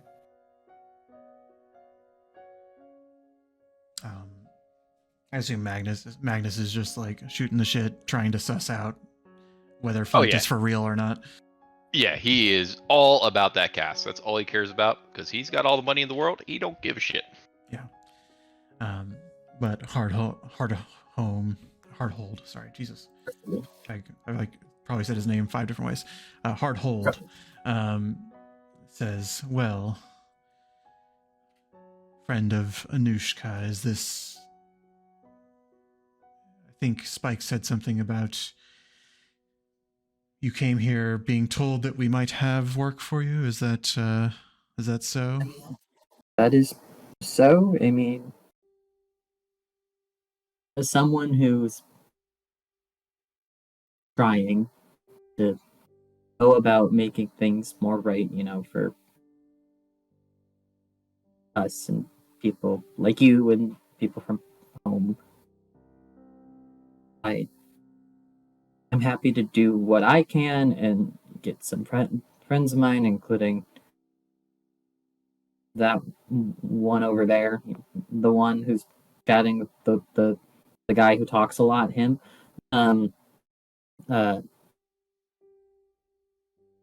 we're happy to be of help and want to do whatever we can to figure out more. Because, yeah, even if Chalice is siphoning off, so to speak, it's not enough. Well, And that I don't say that to discount your experiences here. I mean, it's all, to speak candidly, it's all seems a bit fucked, and seems the information as to why it's a bit fucked is locked away. And you do not have to. I understand how fucked it is. Do not worry. Okay. I'm so glad we can Maybe establish that everything's thoroughly fucked. There Great, are cool. things that we have brought to the attention of those in power before and have not received any sort of reinforcements or support on. And so if there is time and energy that you can dedicate to such things, that would be appreciated. As you understand, our situation here is very precarious. Any action we take ourselves is met with disdain and hostility.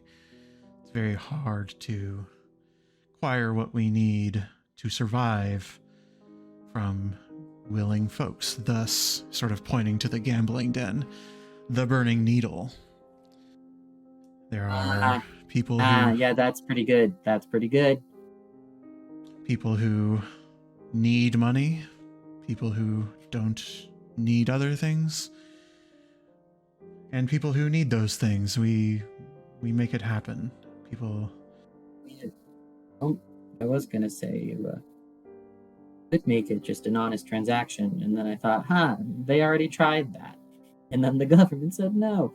That's one of our problems, to be honest. When the bank was shut down. Yeah, and all of its documentation about why sure seems to be sealed away. Well, we've had... That's another story, but we've had very little luck trying to sort of like pulls you in a little closer, just sort of not sure, not indicating full trust for literally everybody in the room, but sort of like gestures you closer as he semi-whispers into your ears. He still has a pretty gruff voice and says, "I've had only a small amount of luck trying to reconstitute the bank as a more underground endeavor. The machinery, we found them." He points to the automatons in the room. Says, "We found them and were able to sort of recode them a little bit, but they were among the caretakers that were built to run the bank at a time. They were found destroyed, and we've had putting them in together for this purpose has been the best we've been able to do. But the greater problem is sort of the infrastructure beneath the city that kept everything flowing, so to speak. It is it's also become overrun with all sorts of problems. So in a perfect world, we'd have that cleaned out and fixed, and maybe find a way to build up some amount of support so that we can run it as a more underground affair for those who are still living within the city, at the very least. Don't know that that's necessarily... Don't know what you have to bring to the table, but that's sort of one issue. The second issue is people know our faces. There are people who have not paid back their loans. They promised to return, and the act of inviting them here again has been unsuccessful, or persuading them is unsuccessful, and the act of doing that more aggressively is a problem that we can't expose ourselves to. For, of course, the town guard would shut us down pretty quickly. But you have a reputation to keep for those who do come here, is that you pay your debts, and we do have an individual who has a hefty debt that we would like to be brought in. And I think that Drawde would respond something along the lines of, well, lucky for you, not only am I, a bit new in town, but I make my way around pretty easily, and I can get to know many a person, at which point he casts Disguise Self maybe a couple times in a row, just on his face, and it shuffles through a couple different people he's seen on his travels before going back to Drawde himself. Well, that's certainly a useful talent. I think the important part is that they are as willing as could be. We are not... I'm feeding the hungry. I'm not trying to be violent, but sometimes violence is called for. But if this is something you're interested in, we're seeking out a individual named Pot, like a lieutenant in the city guard, actually. It's accrued a substantial debt, and well, we've had some luck with other folks, but going after the city guard in particular, it's just begging for problems. So if you wish to take that on, you are welcome to. As for all of this, I guess I would first ask, what is it that you want? There's no agreements here, no contracts. I'm just sussing out what can I do for you. The money I lost here tonight back would be great. I'm kidding. That was a bit. It's fine. Take it. Do whatever with it. It's fine. Your donation is appreciated. It'll go towards feeding our people, I'm sure.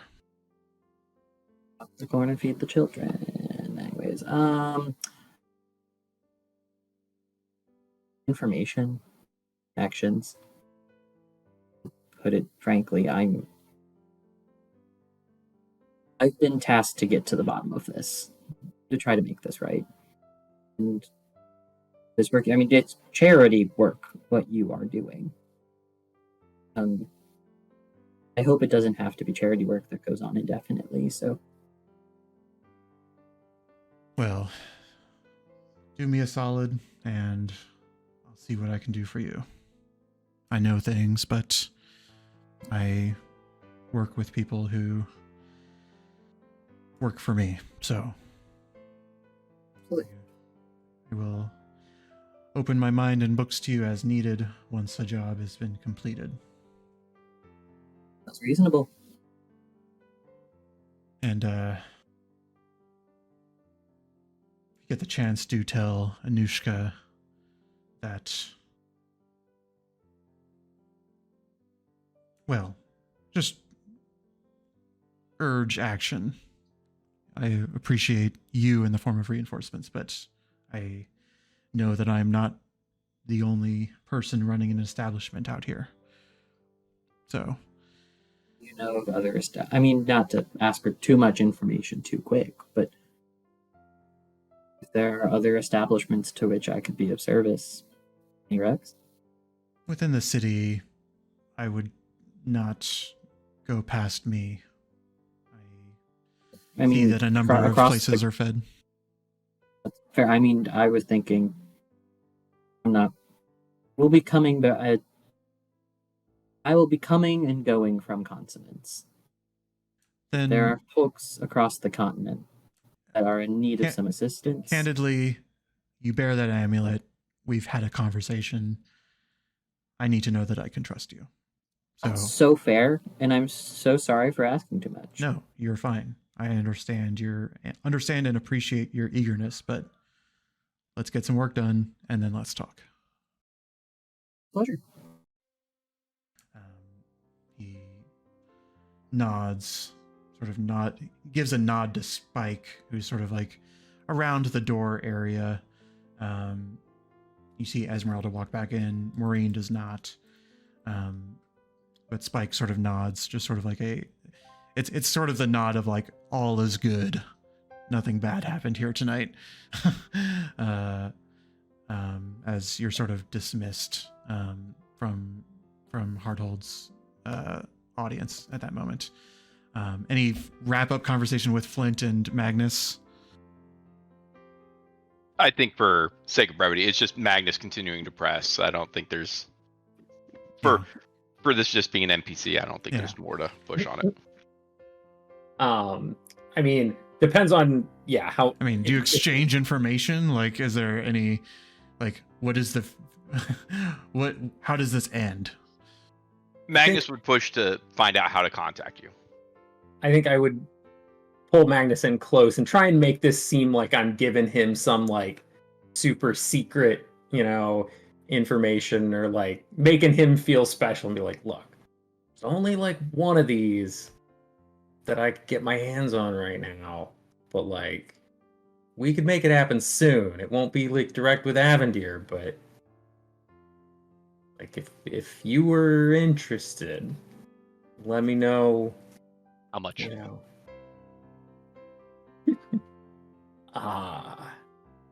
I mean, it's Avendir's last year making these. They're a pretty big investment. I know, and you understand my sense of urgency and why I think this would be a great investment, even if I drank it all. I mean,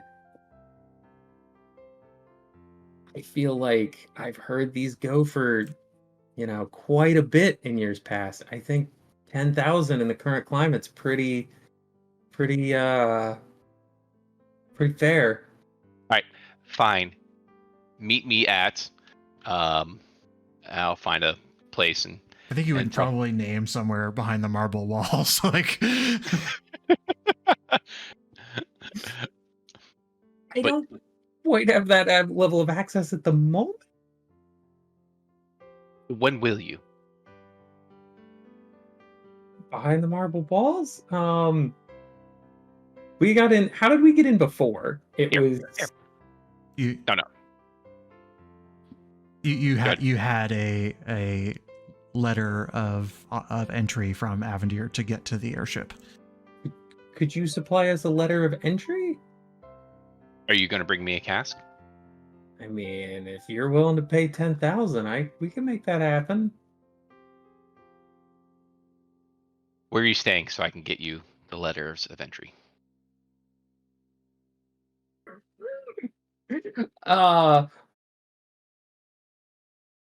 If you could have it left with the recovery squad at the Horns, we've done some work for them recently. We could pick it up there. We're kind of in between places right now. We're looking to. Here's directions in. I'll get you a writ of passage. Don't keep me waiting too long, because I have feelers out elsewhere as well. All right, as you depart, and from here on out, Magnus is my NPC, so we'll see what happens.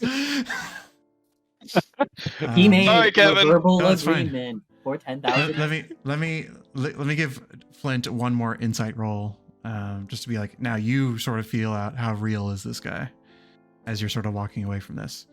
You do get very clear directions to you have no idea. You have no idea how real this guy is, what schemes he may or may not have, but you get something that seems like a very real set of directions to the southern end of the marble walls that is sort of like south of this sort of Colosseum sort of like rundown Coliseum that is in there. I'll mark it on your map at some later point, but you wrap and Spike sort of, as the night winds down, you grab a little bit of food, nothing of real consequence beyond those things that you talk to people about, and eventually Spike does lead you back to the locker room. You are provided with all of your equipment. Everything's there. There's nothing to worry about. And your tokens are exchanged back for gold. So Drawde lost 500 and Flint gained 70. Will hand Drawde 234 gold. That is more kind than you need to be. And I will intend to give Mouse 121 whenever we sync up. Okay. But this has been a long scene, so we're going to take a break. We're going to then get into a little bit of what Drawde, Clax, and Mouse are up to over dinner, and then we will bring everybody back together. So let's take 5.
Alrighty. So, an eventful evening. While it's top of mind, is there anything that Flint and Drawde talk about on their walk back to the Tiern residence after maybe an hour and a half of gambling and mingling? I think once we're a decent little ways away from the gambling establishment and in like a quieter section or whatever, Flint would just be like, when I ask if there's anything important I need to know before walking into a place, the fact that it's, run by vampires. Yeah, I didn't know that either. So that was a fun revelation for me.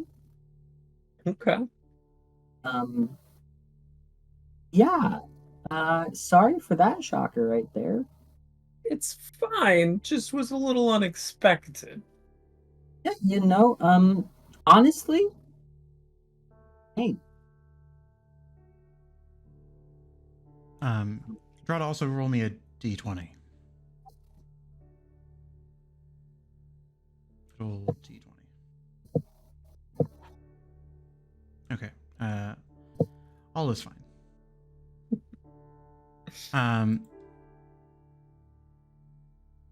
You all walk back with sort of probably some reassurance. You, I imagine you look in the bag. The cask is still there, unopened. All your stuff is there. You're fine. There's maybe a little bit of fear that a sense of relief at the very least. I think Flint probably has a bunch of questions, but also doesn't want to push, and mostly walks home in silence or just general chit chat. Yeah, Drawde is waiting for questions to be asked a lot, and will happily respond when they're asked. But is content. Lot to process, lot to download. Content to be quiet. We'll probably slip a joke or two in of like, in a surprise to no one, blood tastes bad. Don't recommend it. Yeah, that's Blood tastes bad. It's a heck of a move to make an impression. Cupful of blood is. Sometimes you lose 500 gold and drink blood in a night to look like you're someone you're not. And that's just a thing you do. Yeah. I mean, we didn't lose. Well, we lost close to 500 gold. It's fine. Hey, did we spend more on this, or did we spend more on a flower that got someone killed? I mean, we spent more on the flowers, so. Okay, I feel less bad now. And nobody's died so far. And no one's died. Someone just got suspiciously taken into a back room. It seemed like this had happened to that guy before, so Yeah. I don't think they. What he was getting into. Back at the Tiern residence, as you all arrive, your parents had gone on a grocery trip earlier this morning, and this is sort of the celebratory feast that they've been preparing all day while you've been out. Mostly your mom. Your dad's been like probably polishing the armor and like sort of sharpening just getting it ready to put back in the closet and whatnot. But your mom, I imagine he's doing some like yard work too, since they haven't been home. yeah. Mm-hmm. And you come in a little bit probably after what you would expect dinner to what time you would normally eat dinner, but you get the impression that they were waiting for you. So the food is, what would a like household feast be for the Tiern family? Honestly, protein that doesn't involve meat and grilled vegetables. All kinds of grilled vegetables, spiced protein, probably like fantasy tofu. Kind of like, it's like one of those tables where there's like I imagine we're like big lentils eaters. and falafel and Yeah, but we're big eaters because we're big people. Totally not reminiscent of my childhood. But there's just like bowls of just a large quantity of food, and we're just with our spoons to dig out onto the plate. Yeah, it's probably not quite what Clax would hope for in a dinner, but it's food in a lot of it, and it smells nice. It's not Mother Mary's sort of spices or anything, but it's nice. It's a nice hot home cooked meal without meat. And sort of like as the dinner conversation is happening with Aesop, Clax, Mouse, Murda, and Tirok, just some sort of like back and forth banter to start things off. They welcomed you home, and you're sort of like down deep into the eating as your mother sort of pipes up and just says, well, so what is the well, if you're such a adventurer now, what's next on the list for adventures then? Well, kind of look at Clax, and I'm like, we kind of have some leads on some shady business going on. May or may not involve the patron of our group, so we kind of feel that responsibility to look into it. It probably will take us outside of consonants, though, unfortunately. But I don't know when we'll leave. But the second I know, Mom, I'll let you know. Sure. Well, I mean, we're happy to have a little bit of privacy, and you're always welcome back. But this is like you've been telling me about this for the last few days, but so this is like this left stars. Is that a what would you call yours? Like, is it sort of a name for a group of friends? Are you like, what you get the impression she's sussing out, like, what is your future with this group? I think we're an adventuring group, not a guild. I feel like a guild would have more members in it, but yeah, we're an adventuring group. Try to do what's right and just in the world, or at least try to, right?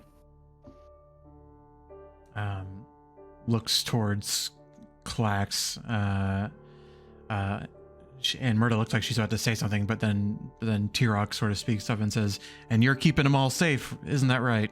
Pats Clax on the back. I'm doing my best, but he likes to run into danger for some reason. And I got it from you, Dad. Can't lie. Just a hearty, full breathed laugh as he says, "Well, it's in our blood, so I'm sure all will be well as you go forward and live up to your destiny, of course." And what about you, little one? Looks down towards Mouse. What brings you to the company of this group? Are you in it for the long haul, you think? I mean, we sort of all fell together, and at this point, we make a fairly good team. Everybody has their own goals, but I think we can all help each other solve some different problems.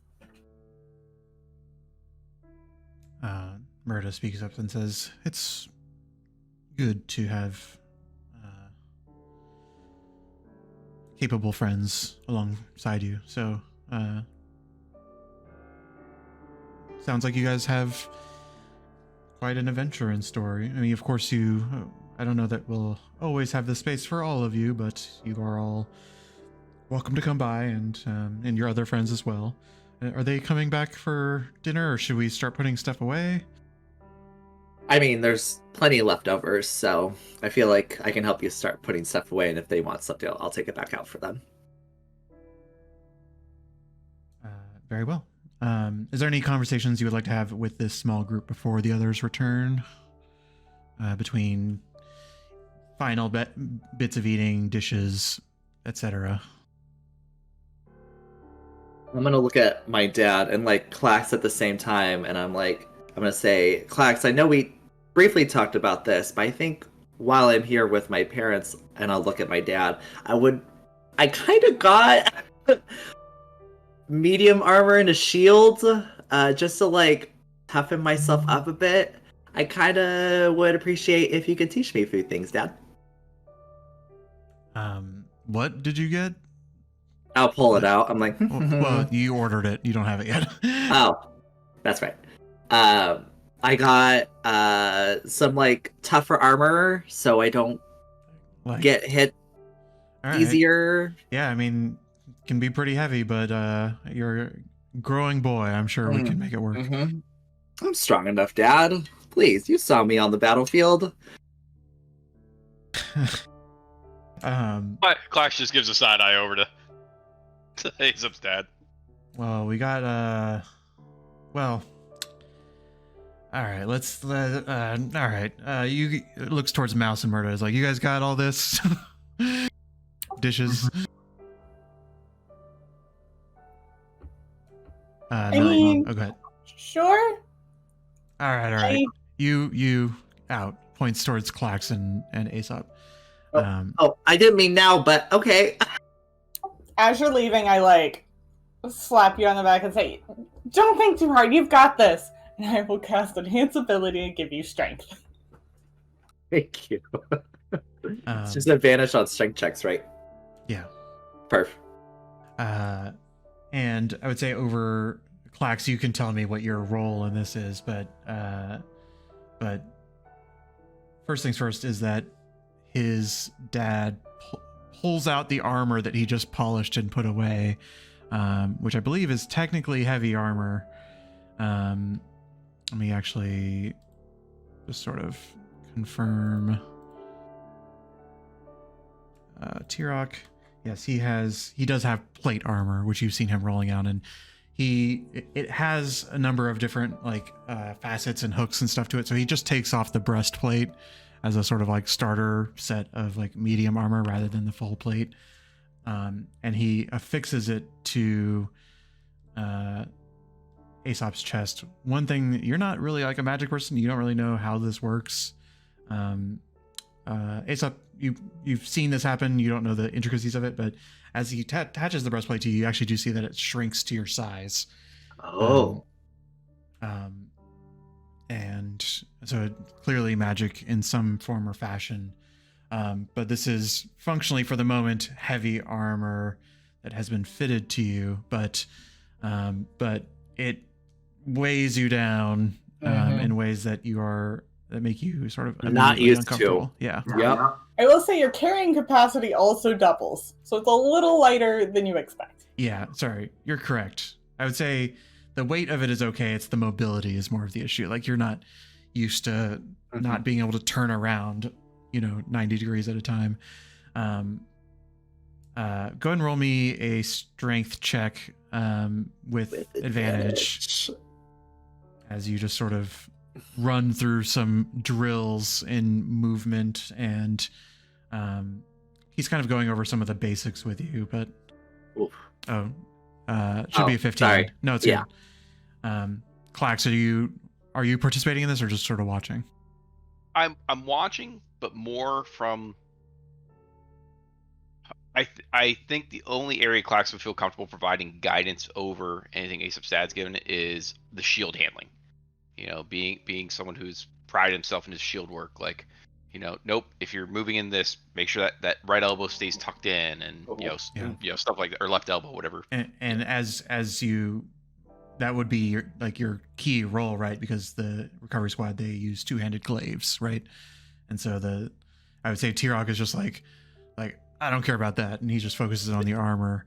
But then you're like, no, like let's incorporate this. And you go through the rolls. I would say you're probably outside for another hour doing some drills, making the most of Mouse's spell, working up a bit of a sweat, but I think like the spell is sort of the perfect like handicap almost to like give you a middle point of appreciating the mobility issue without that being layered upon the weight issue. And so you're able to start like figuring that part out, so that as soon as the spell wears off, you're like, oh, that's heavy, but you still have the flexing down, right? Right. And so now, for all intents and purposes, your moderately armored feat has been earned, and you are proficient with medium armor. There is sort of there's still like the RP nature of the fact that Aesop has 12 strength, and that medium armor is a little bit more than he's used to, but you are able to make it work. But it's sort of like as you're wrapping up the drills and wiping off some sweat, as you see Drawde. You don't actually see Drawde this late at night, but you do see Flint sort of coming into the I would say, as you guys are outside practicing this late at night, Tirok brought out like a little sconce to sort of light up the yard, and you start to see people come into view. First Flint, and then eventually Drawde just sort of apparates as they breach the threshold of light. How was the gambling, y'all? I'm like, oh God, okay. We didn't lose everything. Yeah, we got That's free good. drinks. Oh, Some were good, some weren't. can imagine. I give Mouse back the money she loaned me. And they're just They are. copper coins. For coins, yeah. It's There is- 121 coin. There's a Tiern family meal inside. It's most likely packed away at this point, but I can grab it out if you guys want anything specific. Get some hors d'oeuvres or something there, I think. I think there was food out. I'm feeling pretty full. Was your venture successful? We found a guy who is like, let me be clear, the worst. But also might be willing to buy a certain cask at a very lofty price point. And I got to talk to the person I wanted to talk to. But, yeah, next time we're in town, I'm excited. At this point, Aesop has taken the armor off, and you guys are just sort of in the living room area, I suppose. The family has retired to the bedroom for the evening. God, I almost forgot who they mentioned someone who works for Avendir named Chalice, but I don't think I recall No. meeting anybody. I don't think you would have met Chalice. Yeah, do you know who Chalice is? Yeah. I don't remember anybody on Avendir's like I didn't make the initial connection that they were connected, but I've met her before. She's like has a strong energy. That's not my favorite energy. But yeah, I think they do business together. Or at least tangentially. Sorry, who's this person? Her name is I don't think it's her real name. Referred to as Chalice. Okay. Yeah. She was some of the people we met knew her as well. Guess we just never ran into her.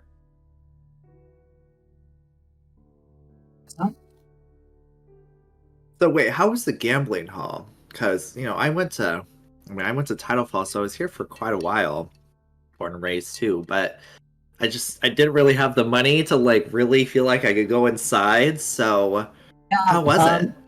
No, because if you go into debt, they will drain your blood. Oh, It's what? a vampire hotspot, as we Oh. have come to discover. Yeah, I don't think we expected that going in, but yeah, a lot of vampires and Some vampires who were like very chill on the whole. That's A lot of Good. vampires? Like at least a few. few. I don't think it was like all vampires. No, like not everyone playing was, but Yeah. Did you did you know that it was a vampire ran business before you went in? Nope. Oh, that must have been a real surprise. Yeah, that was fun. Uh-huh. You didn't see any of the associates of Miss Vaughn at all while you were in there, did you? No, oh shit, no, because there was Rex. Was that his name? I'm sorry, what was that? Is the guy we saw in the dream who was a vampire, Rex? Yeah, Master Cracks. He was not. No. Yeah, I don't think we saw anybody that I recognized from the dream or any No. connection to. It seemed it was. There were two noble folk who were awful in their own ways. The people who worked for the establishment, who honestly, still in the end, and there was another table of people playing, but yeah, I don't think I recognized any Vaughn actions by any means. Why do you ask? So, Francis had 2 puncture wounds in his neck, along with his 3 other associates, which I don't think I even told you guys that either. So, and I didn't want to say anything until I tried to get some more information. But when you mentioned that there's a group of vampires here, again, doesn't mean that they're involved, but there's a chance there might be a lead onto this Krex guy from the dream, or can we leverage that to get more information? Or maybe someone in that circle is in cahoots with Miss Vaughn. That's your direction you could take. I would also say if you go in there asking for information, it's not gonna be a cute ending for you. No, I wasn't saying me. Well, and do we think it's more likely that this group had something to do with it, or that Master Krex guy? Like, yeah, like not. definitely- I would imagine that not all players know each other. Agreed, but also I'd say they're probably one of the smaller circles out there. But Right. probably also one of the least communicative.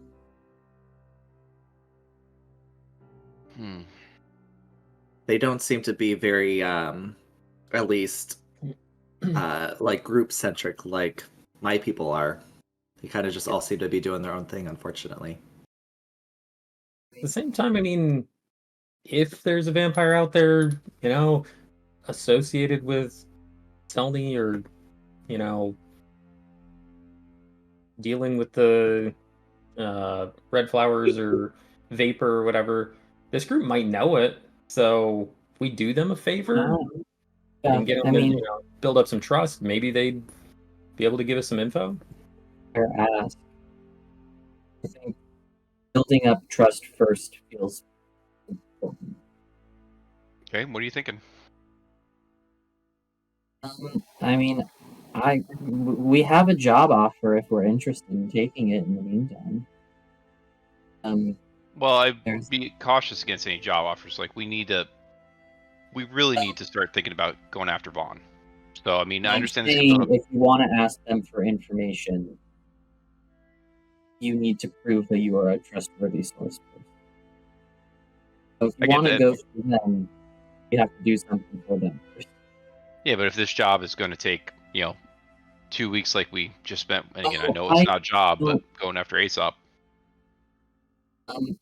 Actually, I wanted to ask you about it because you might be one of the best people connected to make this job happen quickly.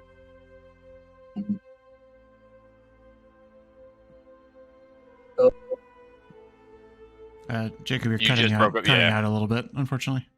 Sorry. Am I audible now? Yes. I was leaning back in my chair dramatically. You might be actually one of the best people to trust trying to get this done quickly and effectively.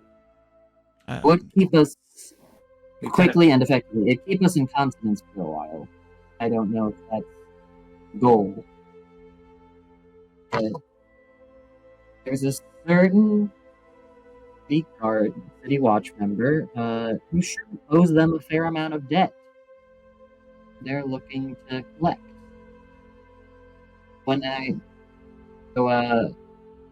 Know a Lieutenant Pot? What are they intending? What are they intending to do to collect this debt? I would presume, take blood. Feels like the way they were going about it didn't seem like a murder vibe. No. But, it sure sounds. But it seems like, Flint, you can speak this too. Like, that's how people have. It seemed like not an irregular thing for people who go there frequently if you need to settle your debt. I mean, do they kill you or just take some of your blood? I guess take some of your blood. It didn't sound like it was pleasant, per se, but like there were still people there gambling and taking debts who had to pay their debts that way in the past. So it can't be that bad. It also feels like it's known that It sounds like he reneged on something and he knew those were the stakes, and he's not paying up to the he's not. Seems to me like he's the one in the wrong, whatever your opinions on drinking blood might be. I want to interject. Flint, give me an intelligence check, and I'm going to retcon a detail that I forgot to tell you with Hardhold as well. Okay, so yeah, 17's good.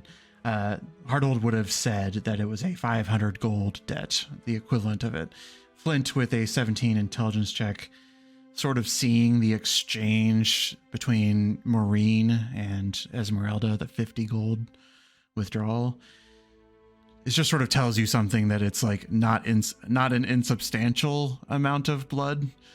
And I would say like above board, if you're just sort of like doing mental math, you don't know how much blood this lieutenant has. But this is like the sort of debt that you couldn't collect all at once, otherwise it would kill them. So it's likely that somebody would suffer, say, an amount of points of exhaustion each time they are collected upon. So to accrue a 500 gold debt, you imagine it's sort of like it becomes somebody's job to have to pay that back over the course of like 10 days or some amount of time so that they don't die in the process. That's just some mental math that Flint would be able to do throughout this. Take a payment plan. Oh, what do you mean payment plan? Well, hear me out though. If the debt is in blood and there are 5 of us, all of whom have blood, and we can't get this Ott person to repay it, why don't we just repay it and settle the whole thing? Then the job's done and we don't have to worry about it.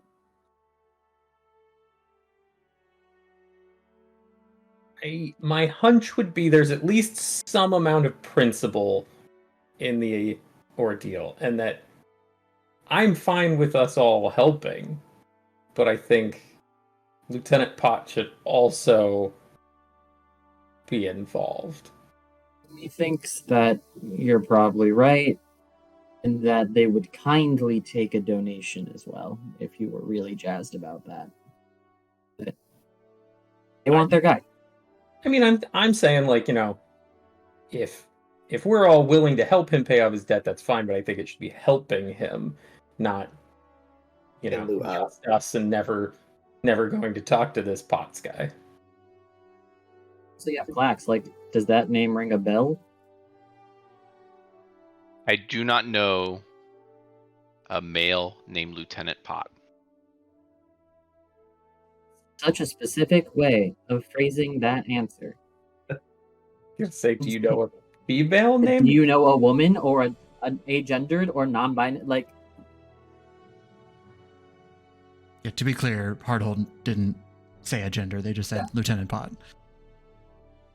Do you know a Lieutenant Pot? Yes. How are you feeling about the situation that's at hand right now? Not good. For multiple reasons. Would you like to share with the group?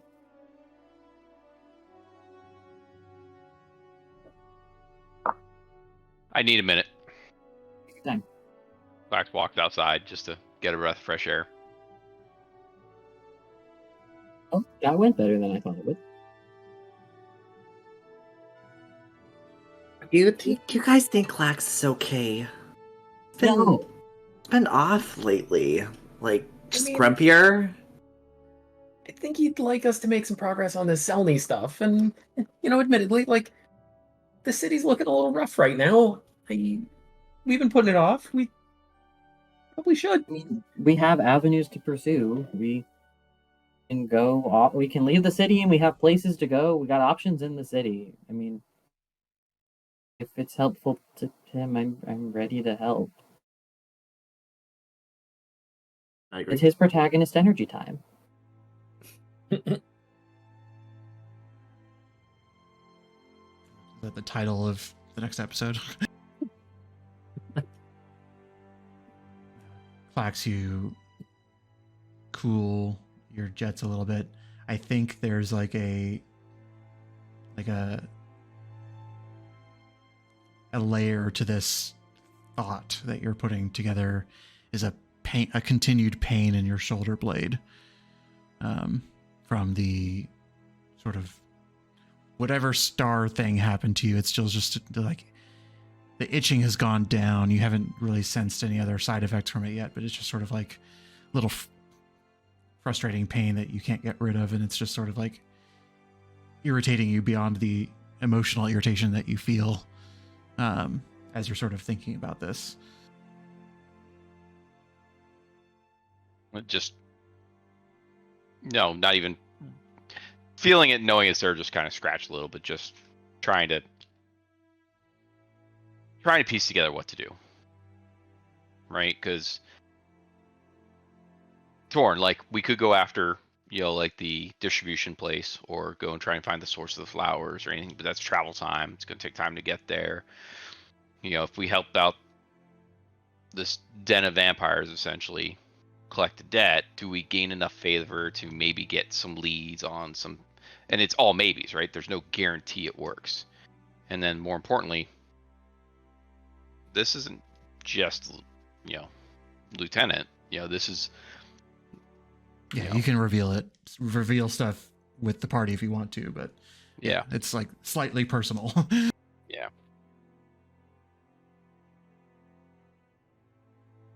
But I think Clax would just take 5-10 minutes and then finally walk inside a little bit, calm down. The other option is we res Francis. He'd know who killed him, We don't know where the body is, though. and we haven't asked. They might still have it. I walk in here in this point and just say, I'm pretty sure we all know where the body went. Whee! Do you think locate creature would work on a dead creature? Locate object would. I think that's lower level. I would say Clax. Longle's an efficient person. If he said he was going to disappear the bodies, they were disappeared 10 minutes after your conversation. What about Athena? Can we go talk to Athena again? Person who sold us the blue flower? Figure out what they know? Not talking to her again after what happened last time. Someone else is welcome to try. I'm not. Well, and what does talking to her look like? If we were gonna do it, are we trying to intimidate her? No. I feel like that's going to send red flags. Also, I think she maybe can we kill should you. be sending some red flags right now. I don't know. gave me the vibes of someone who could end you very quickly if she wanted to. So just like, heads up.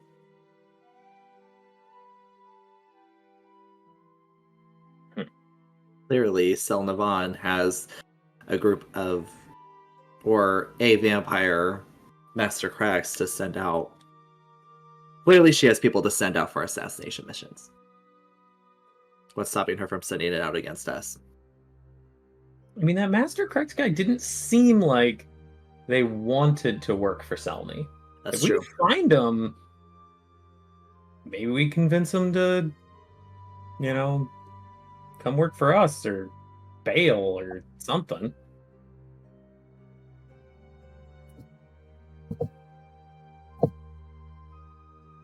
So Clax, you're just sort of like, you enter the room, they're all talking about this stuff. You like sit down, or are you just pacing? I'm just stand there for the moment. Let them finish thoughts. What do you think, Clax? What do you want to do next? Right now, I really would love to wring the neck of one Miss Vaughn. But right behind that,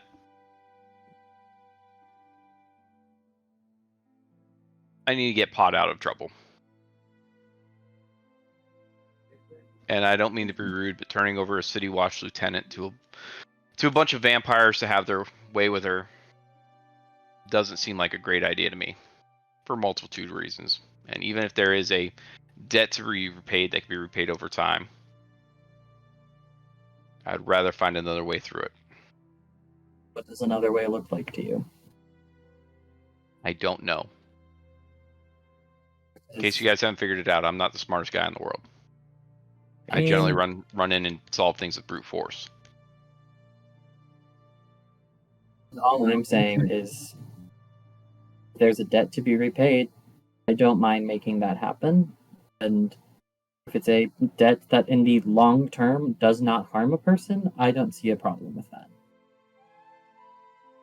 Would it make you feel better if they could do this without someone directly, sucking her blood? But, I don't know, they were serving cups of it, so they must have some way to drain this without Siphon fangs being involved. May I, above board real quick? Knowing the situation, would I think that this is a realistic situation, or do I think this is a play for power to get after somebody in the city guard?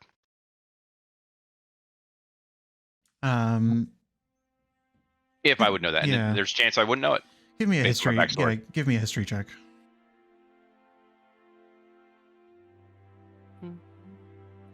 History.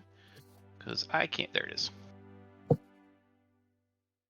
Okay, that's average. I would say as you are on patrols in the past, you have not really. Consonance has been a place that has been somewhat clear of issues relating to vampires. It's probably come up that with the 10, I say one fun fact that you would probably recall is that's one of the purposes of the wall and why it glows. It absorbs sunlight, somehow magically it absorbs sunlight and radiates it during the day. And it's sort of meant to create a sort of less than pleasant place to live for that population. Obviously it doesn't reach throughout the entire city, but nonetheless it's sort of as a beacon of sorts. And from your experience, although you know that vampires can sort of be charmers or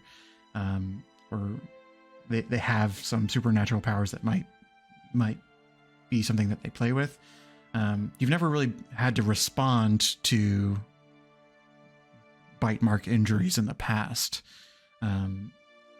There haven't been those sorts of complaints. There haven't been those sorts of issues. And it's sort of largely believed that there's not that much of a presence within the city at all.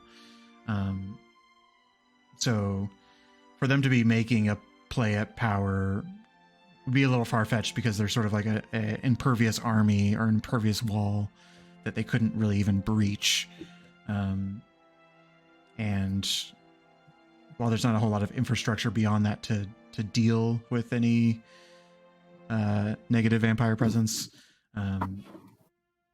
there would be you think like the alarms would be raised within the city if something like that were to happen.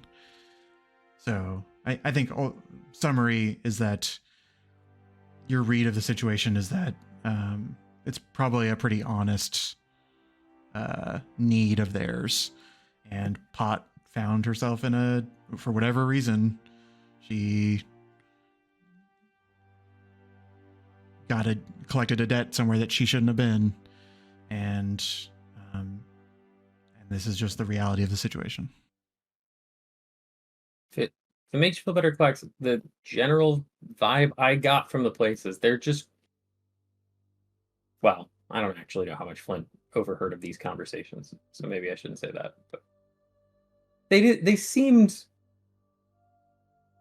like they were trying to have like big power plays or illusions of grandeur or something. It didn't seem to me like they were trying to, do this just because this is a city watch person. They're legitimately trying to like feed people, essentially. The last time we interacted with a group of vampires, there was literally a mob trying to end them. I don't think that they're making any big moves like that.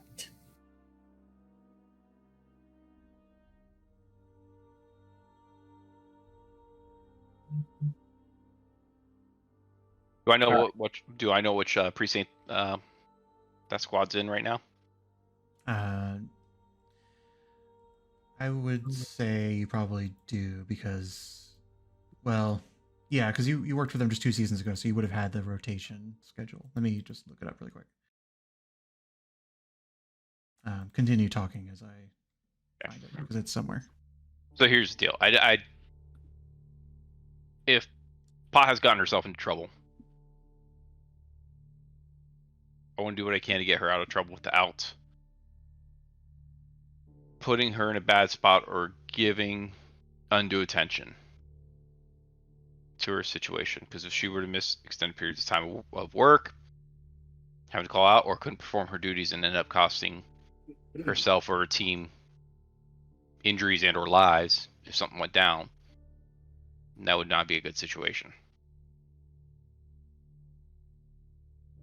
She's I mean, whatever squad that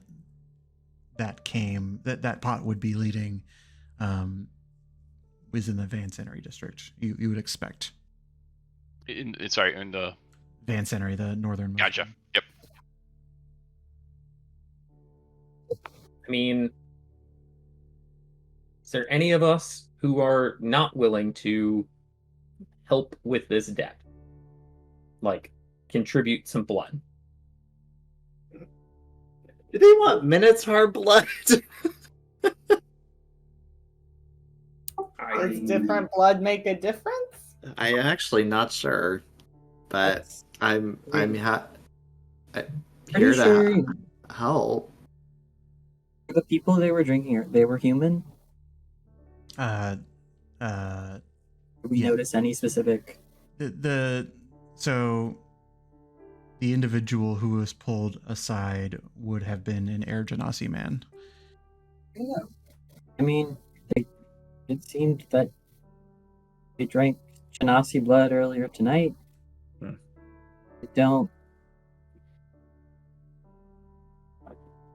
don't imagine it's a big... Yeah, I don't think so. It's a problem. Interesting. As a player, I only say that because I guess I don't really... Is Minotaur considered a humanoid, or... Yeah. Okay. Yeah, I mean, I would say like there's like a monstrosity class of Minotaur, but that's like the monster manual Minotaur, not the playable evil class. ones. Yeah. Okay. That's also kind of why I asked you, because I'm like, I actually don't know. Anyway.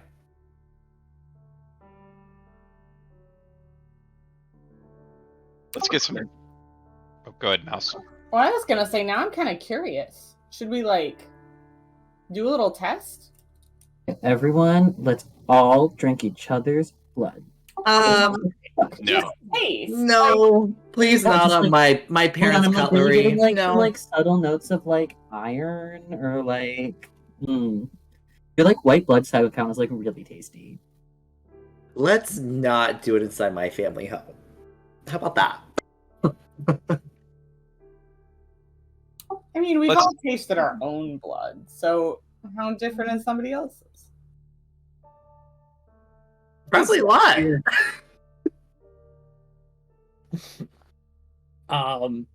But I mean, if we have 5 of us, 6 if you count Pot, I bet we could pay this debt pretty quick. Like, maybe just in one go.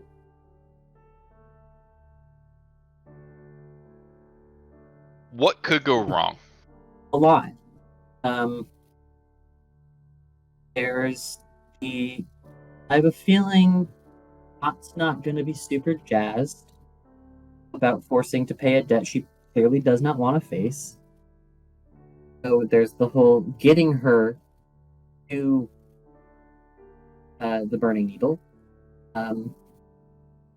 There's a world in which, we can sure propose that we collectively share the duties of blood donation, but it could say no. And if they say no, I mean, she's out of commission for a while. But I even if they also say wonder yes, if they know that it's going to take a moment to collect what they need to collect. I mean, if she's... Well, I'd love to hear more about who just this person is, because you clearly seem to to know. It'd be cool to know. But I feel like they also would probably know that this person, if she's of a certain stature, like, her missing for a long time would go noticed. So I'm wondering if they also have a plan to account for that. Because I don't see a world in which they drink so much blood that she deceases, because that just attracts attention to them. Like, that seems like a terrible idea on their end.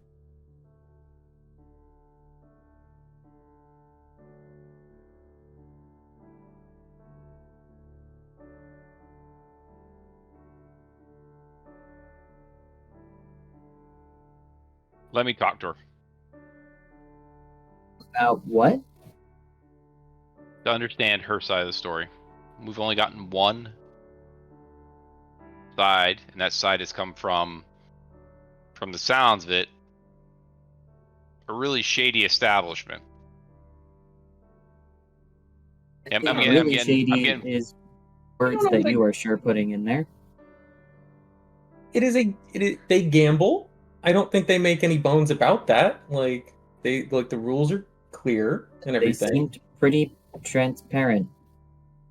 Once you know what you're getting into, you know what you're getting into. Did I you don't know think you guys they're- were walking into a den of vampires? No, Well, but I We sure didn't didn't. know, but We also never were asked to have our blood tampered with in any way, shape, or form.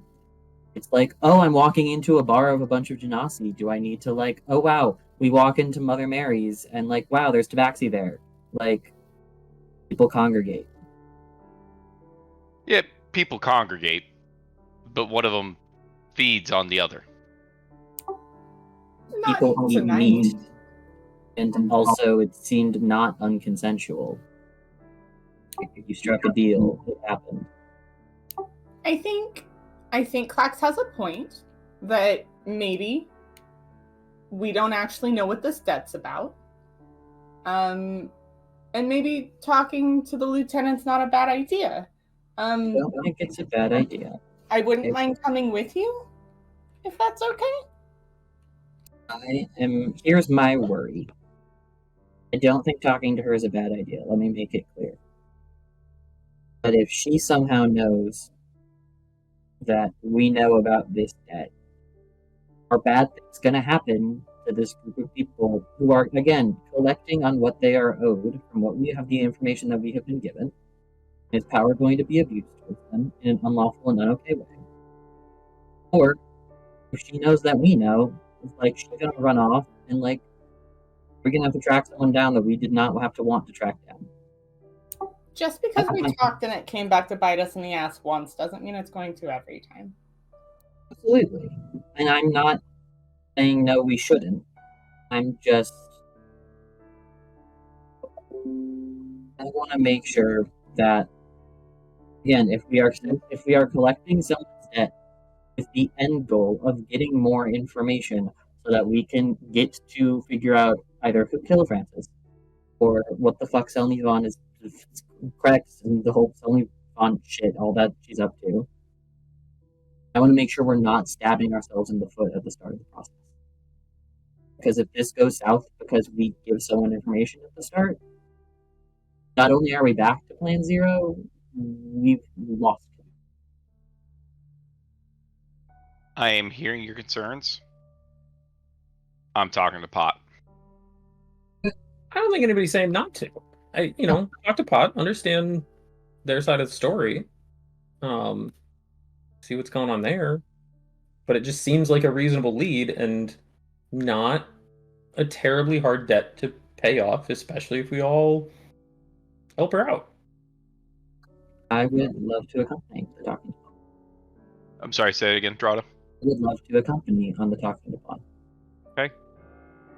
Do you want to go as the whole group, or do you just me, Mouse, and Drawde go? Keep it somewhat small. Let's say, do you think a whole group will be intimidating? Especially for a very touchy subject like this? Probably.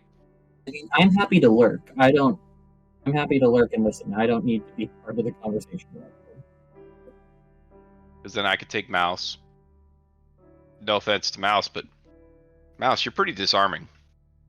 Everybody just likes me. Also true. And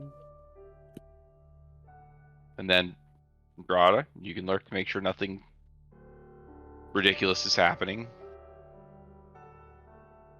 And then Flint and Aesop, I don't know if you guys want to be nearby. I don't think anything's going to go south or go sour. But I'll look at Flint.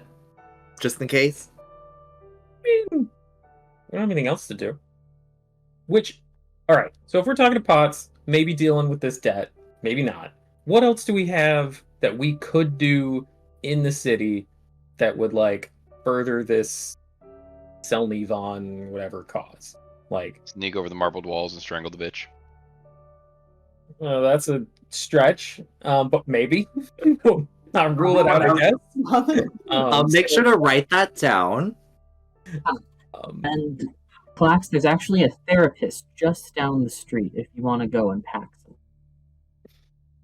Yeah, her name's Mother Mary. Just glares at Drawde right now. And Drawde smiles back. Sounds like we think Francis is off the table. He's off the island. He's off the continent. Yeah. That's morbid, I'm sorry. He took the joke away from me. So we were thinking the same thing. So there's Athena, maybe trying to figure out if there's some way we could track down this Master Krex guy if we think he's in the city. Trying to track down the distribution outside the city, or try and track down the harvesting outside the city. Yeah. Or, we could try and rough up some drug dealers, figure out where they're getting their product in town. Clearly there's a big supply in town. You know what? I actually like that idea the most. Yeah, I think I'll take the lead on that now, and I'll pull out my shields. It droops a little bit because there's no you're still figuring out. It's a little heavy. Yeah. No, it's been a long day. Let's get some rest. Let's take a walk tomorrow. If my memory serves me correct, they should be up in the Van Century district. So wait, are we going Pot, or are we going to? Are we dealing with Pot, or are we dealing with some pot dealers?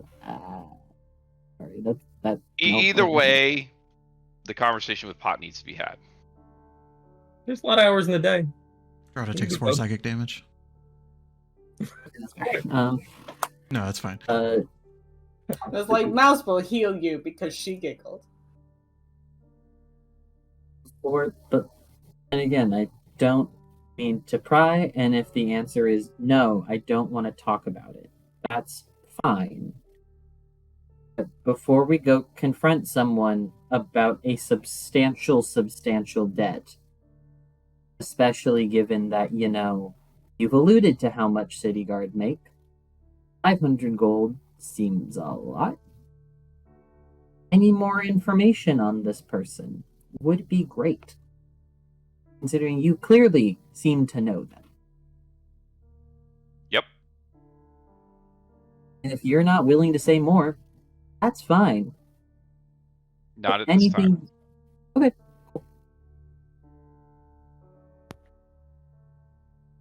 All right.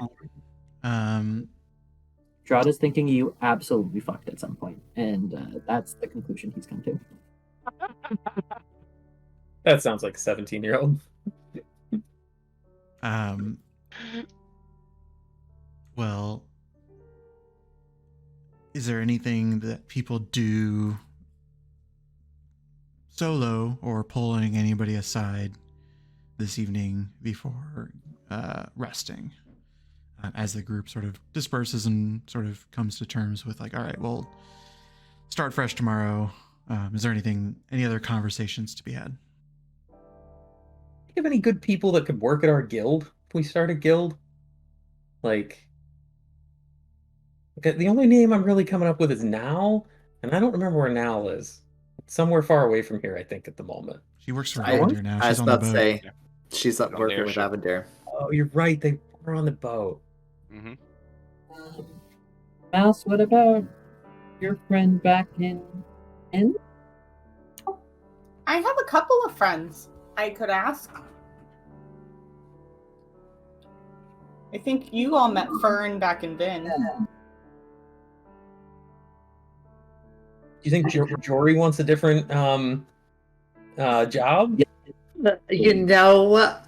He's not the adventuring type, but I can ask if he can do the accounting.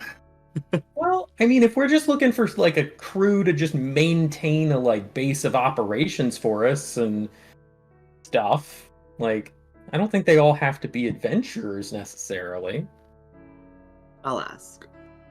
Yeah, that was the implication, is that you hire people at the guild hall, not necessarily people because you would be gifted a guild hall as part of becoming a guild. So the type of staff you hire could be administrative, they could be supportive. They don't necessarily have to travel along with you. Wait, we'd get a guild hall? Yeah, that was part of the contract, is that they would secure a location for you. Yep. Where's the guild hall? It didn't say. It was sort of like they would figure it out. We should get this started sooner than later, so we don't have to just keep crashing at Aesop's place. Maybe that should be high on the consonants to-do list. And do we want to split up tomorrow? Send Aesop and Blinks to found our guild. What? Uh-huh. Who's that? Giving up. This is another character I played a long time ago. An old friend that I aware. can spare it in. How sweet. I'm down to join you on that, Flint. Maybe we can negotiate some of our terms. It'd be nice if we had some employees lined up, but I don't think we do. Send communication first and ask people, or just go to a guild hall and be like, "Hey, it's guild time." I mean, if they'll give us a guild hall, that's at least somewhere to stay and The base of operations. yeah. If we start getting deeper into this stuff, I'd rather not be implicating somebody's parents. That would be nice. Are we just signing up as the Left Stars and that's our guild and we're an adventuring guild? Works for me. Yeah. Alright. Adventuring guild who's about to get involved in crime. Who's What to crime say? are we getting involved in? I mean, we did mention roughing up drug dealers, and that does in fact sound like not crime. I'm sorry, I don't think you understand the rules. We're just going to go have a polite conversation with people who seem to be down on their luck at the moment. Sounds like you've done this before a little bit, Clax. It sounds like Tiny bit. The police are inherently corrupt. It sounds like a cab. Just kidding. Oh. What does that An say? interesting phrasing. What was that, Mouse? All crops are blooming. Sounds lovely. I should put it on a t-shirt. Amazing. Any other conversations, or sounds like you might contact some people before you wake up with new spell slots? Sure, I can contact Jory. Sure. I'm sorry, I'm not pressuring you. You don't have to do it right now. Well, I was gonna reach out to someone, but I'll do two. Okay. Go ahead. So I'll do Jory first. Be like, it's Aesop. Hope things are going well. We're making a guild hall with open availability. Interested? I think it would be fun. Love, Aesop. 200 gold a season. It pays well. Responds and says, you're hiring for a guild hall, if I understand. Oh, also, hi. Nice to hear from you. I mean, maybe, would you be my supervisor? Ooh. Ooh. But let me know the details. And then the message ends. Aesop thinking to himself, I gotta think about that one. Yep. Because I don't know what the job hierarchy would be there. Okay. But my second message was going to be to my bestie in the entire world, Miss Savvy, since I have not spoken to her since I've freaking been here. I have this spell. I'm definitely gonna use it. Yeah, no. Yeah, feel free. Wait, if it's like a small talk that you're keeping in touch with Jory every day, we'll just be like, all right, you're telling him stuff. Yeah, I think Aesop would definitely do that. Yeah, with the leftover spell slots. Yeah. Anyway, I'll reach out to Savvy and be like, it's Aesop! I miss you so much. I keep thinking about us together. How's the music industry? What are you doing? What are you playing? Where are you playing? And it probably ends off there. When your half of the spell ends and it sort of triggers a transition to her portion of the spell, you immediately hear sort of like singing. Like you get the impression that she's in a performance at the moment. And it's transferring over this through the spell waves.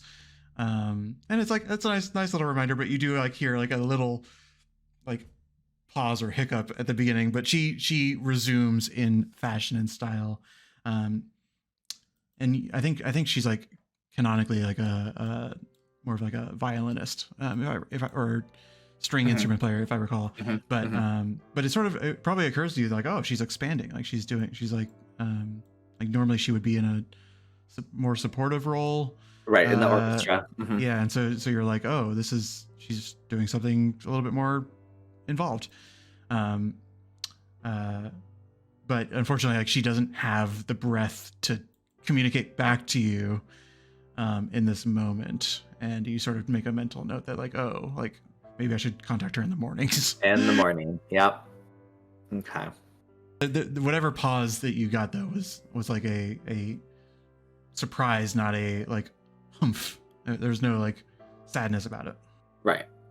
And then this is just going to be a little small talk. A while ago, Mother Mary gave me or told me that they have a job opportunity for Poppy. So I'm going to reach out to her and just be like, and let her know that there's a job opportunity with the Mother Marys if she wants to go over there and if she wants to meet there. You give the whole like, it's Aesop, and the response you get is, it's Poppy. Yeah, great. You're in town. Let's hook up tomorrow afternoon?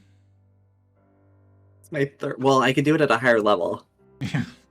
So I think I can, right? Yeah. I'll do it at a 4th level. And then I'll just confirm details and timing and stuff. Okay. So tomorrow you'll meet with Poppy, who is in town at Mother Mary's. Perfect. Okay. Anybody else? I will go outside after some prompting and some thinking. Mouse has kind of been avoiding talking to anyone. But I will go outside and use my version of sending.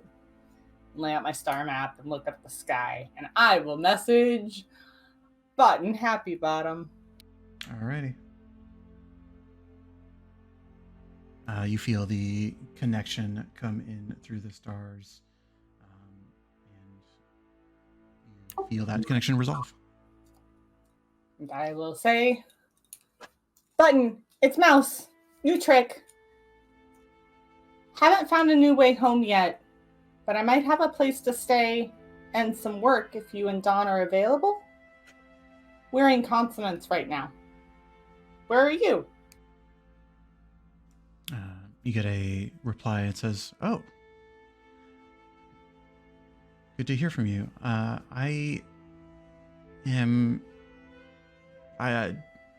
and I split up.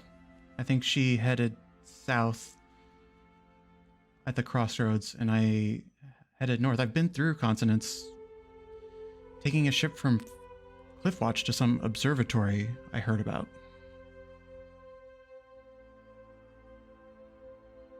You get the impression that Button is like the more spiritual of the two, and the word observatory locally is more like I hear people observe the stars sometimes, but it's sort of like you're like, oh, there's like a place somewhere that does this on the island, and Button's going there. I'll run back inside and find Aesop. Be like, Aesop, have you ever heard of an observatory? Is there a place where people study stars on the continent? I mean, okay. Sorry. No, you're good. Do history. I would say this to anyone in the vicinity. I don't know why I just assumed Aesop's the most likely to know. I think Aesop probably is the most likely. For reasons. You heard, I say with a 10, you don't know where, but you feel like you remember flying over one once on a recovery squad ship, and that there's like a settlement on a different island. Do I remember what it looked like? You just remember like a giant telescope on a domed building. Oh, wow. Which minor memory of your mom once upon a time saying like, that's the observatory, I don't know what they do there. Right. Or you didn't pick up the details. I saw one when I was younger. We were on a recovery squad ship going to a mission. We didn't stop there. We just kind of flew over it. It's like a dome shaped building.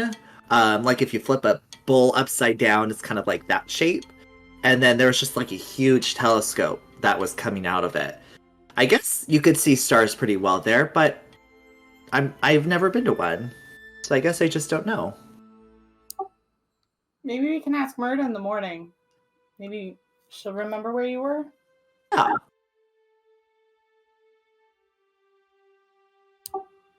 I will run back outside and also message Fern with a very similar message. Like, hey Fern, don't have a way home yet, but I might have a place to stay and some work. We're in consonance. How are things in Bend? The response you get is, oh, great. We're almost up and running. You're that guy that you started working for sent somebody down here. I've been doing some repairs. Got the paperwork that they needed. I didn't really understand it, but yeah, I mean, tell me where to fly to and I'll meet you there. How many wild shapes do I get a day? Did this go up?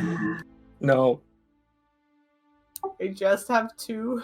It'll go up at 20 when you get infinite.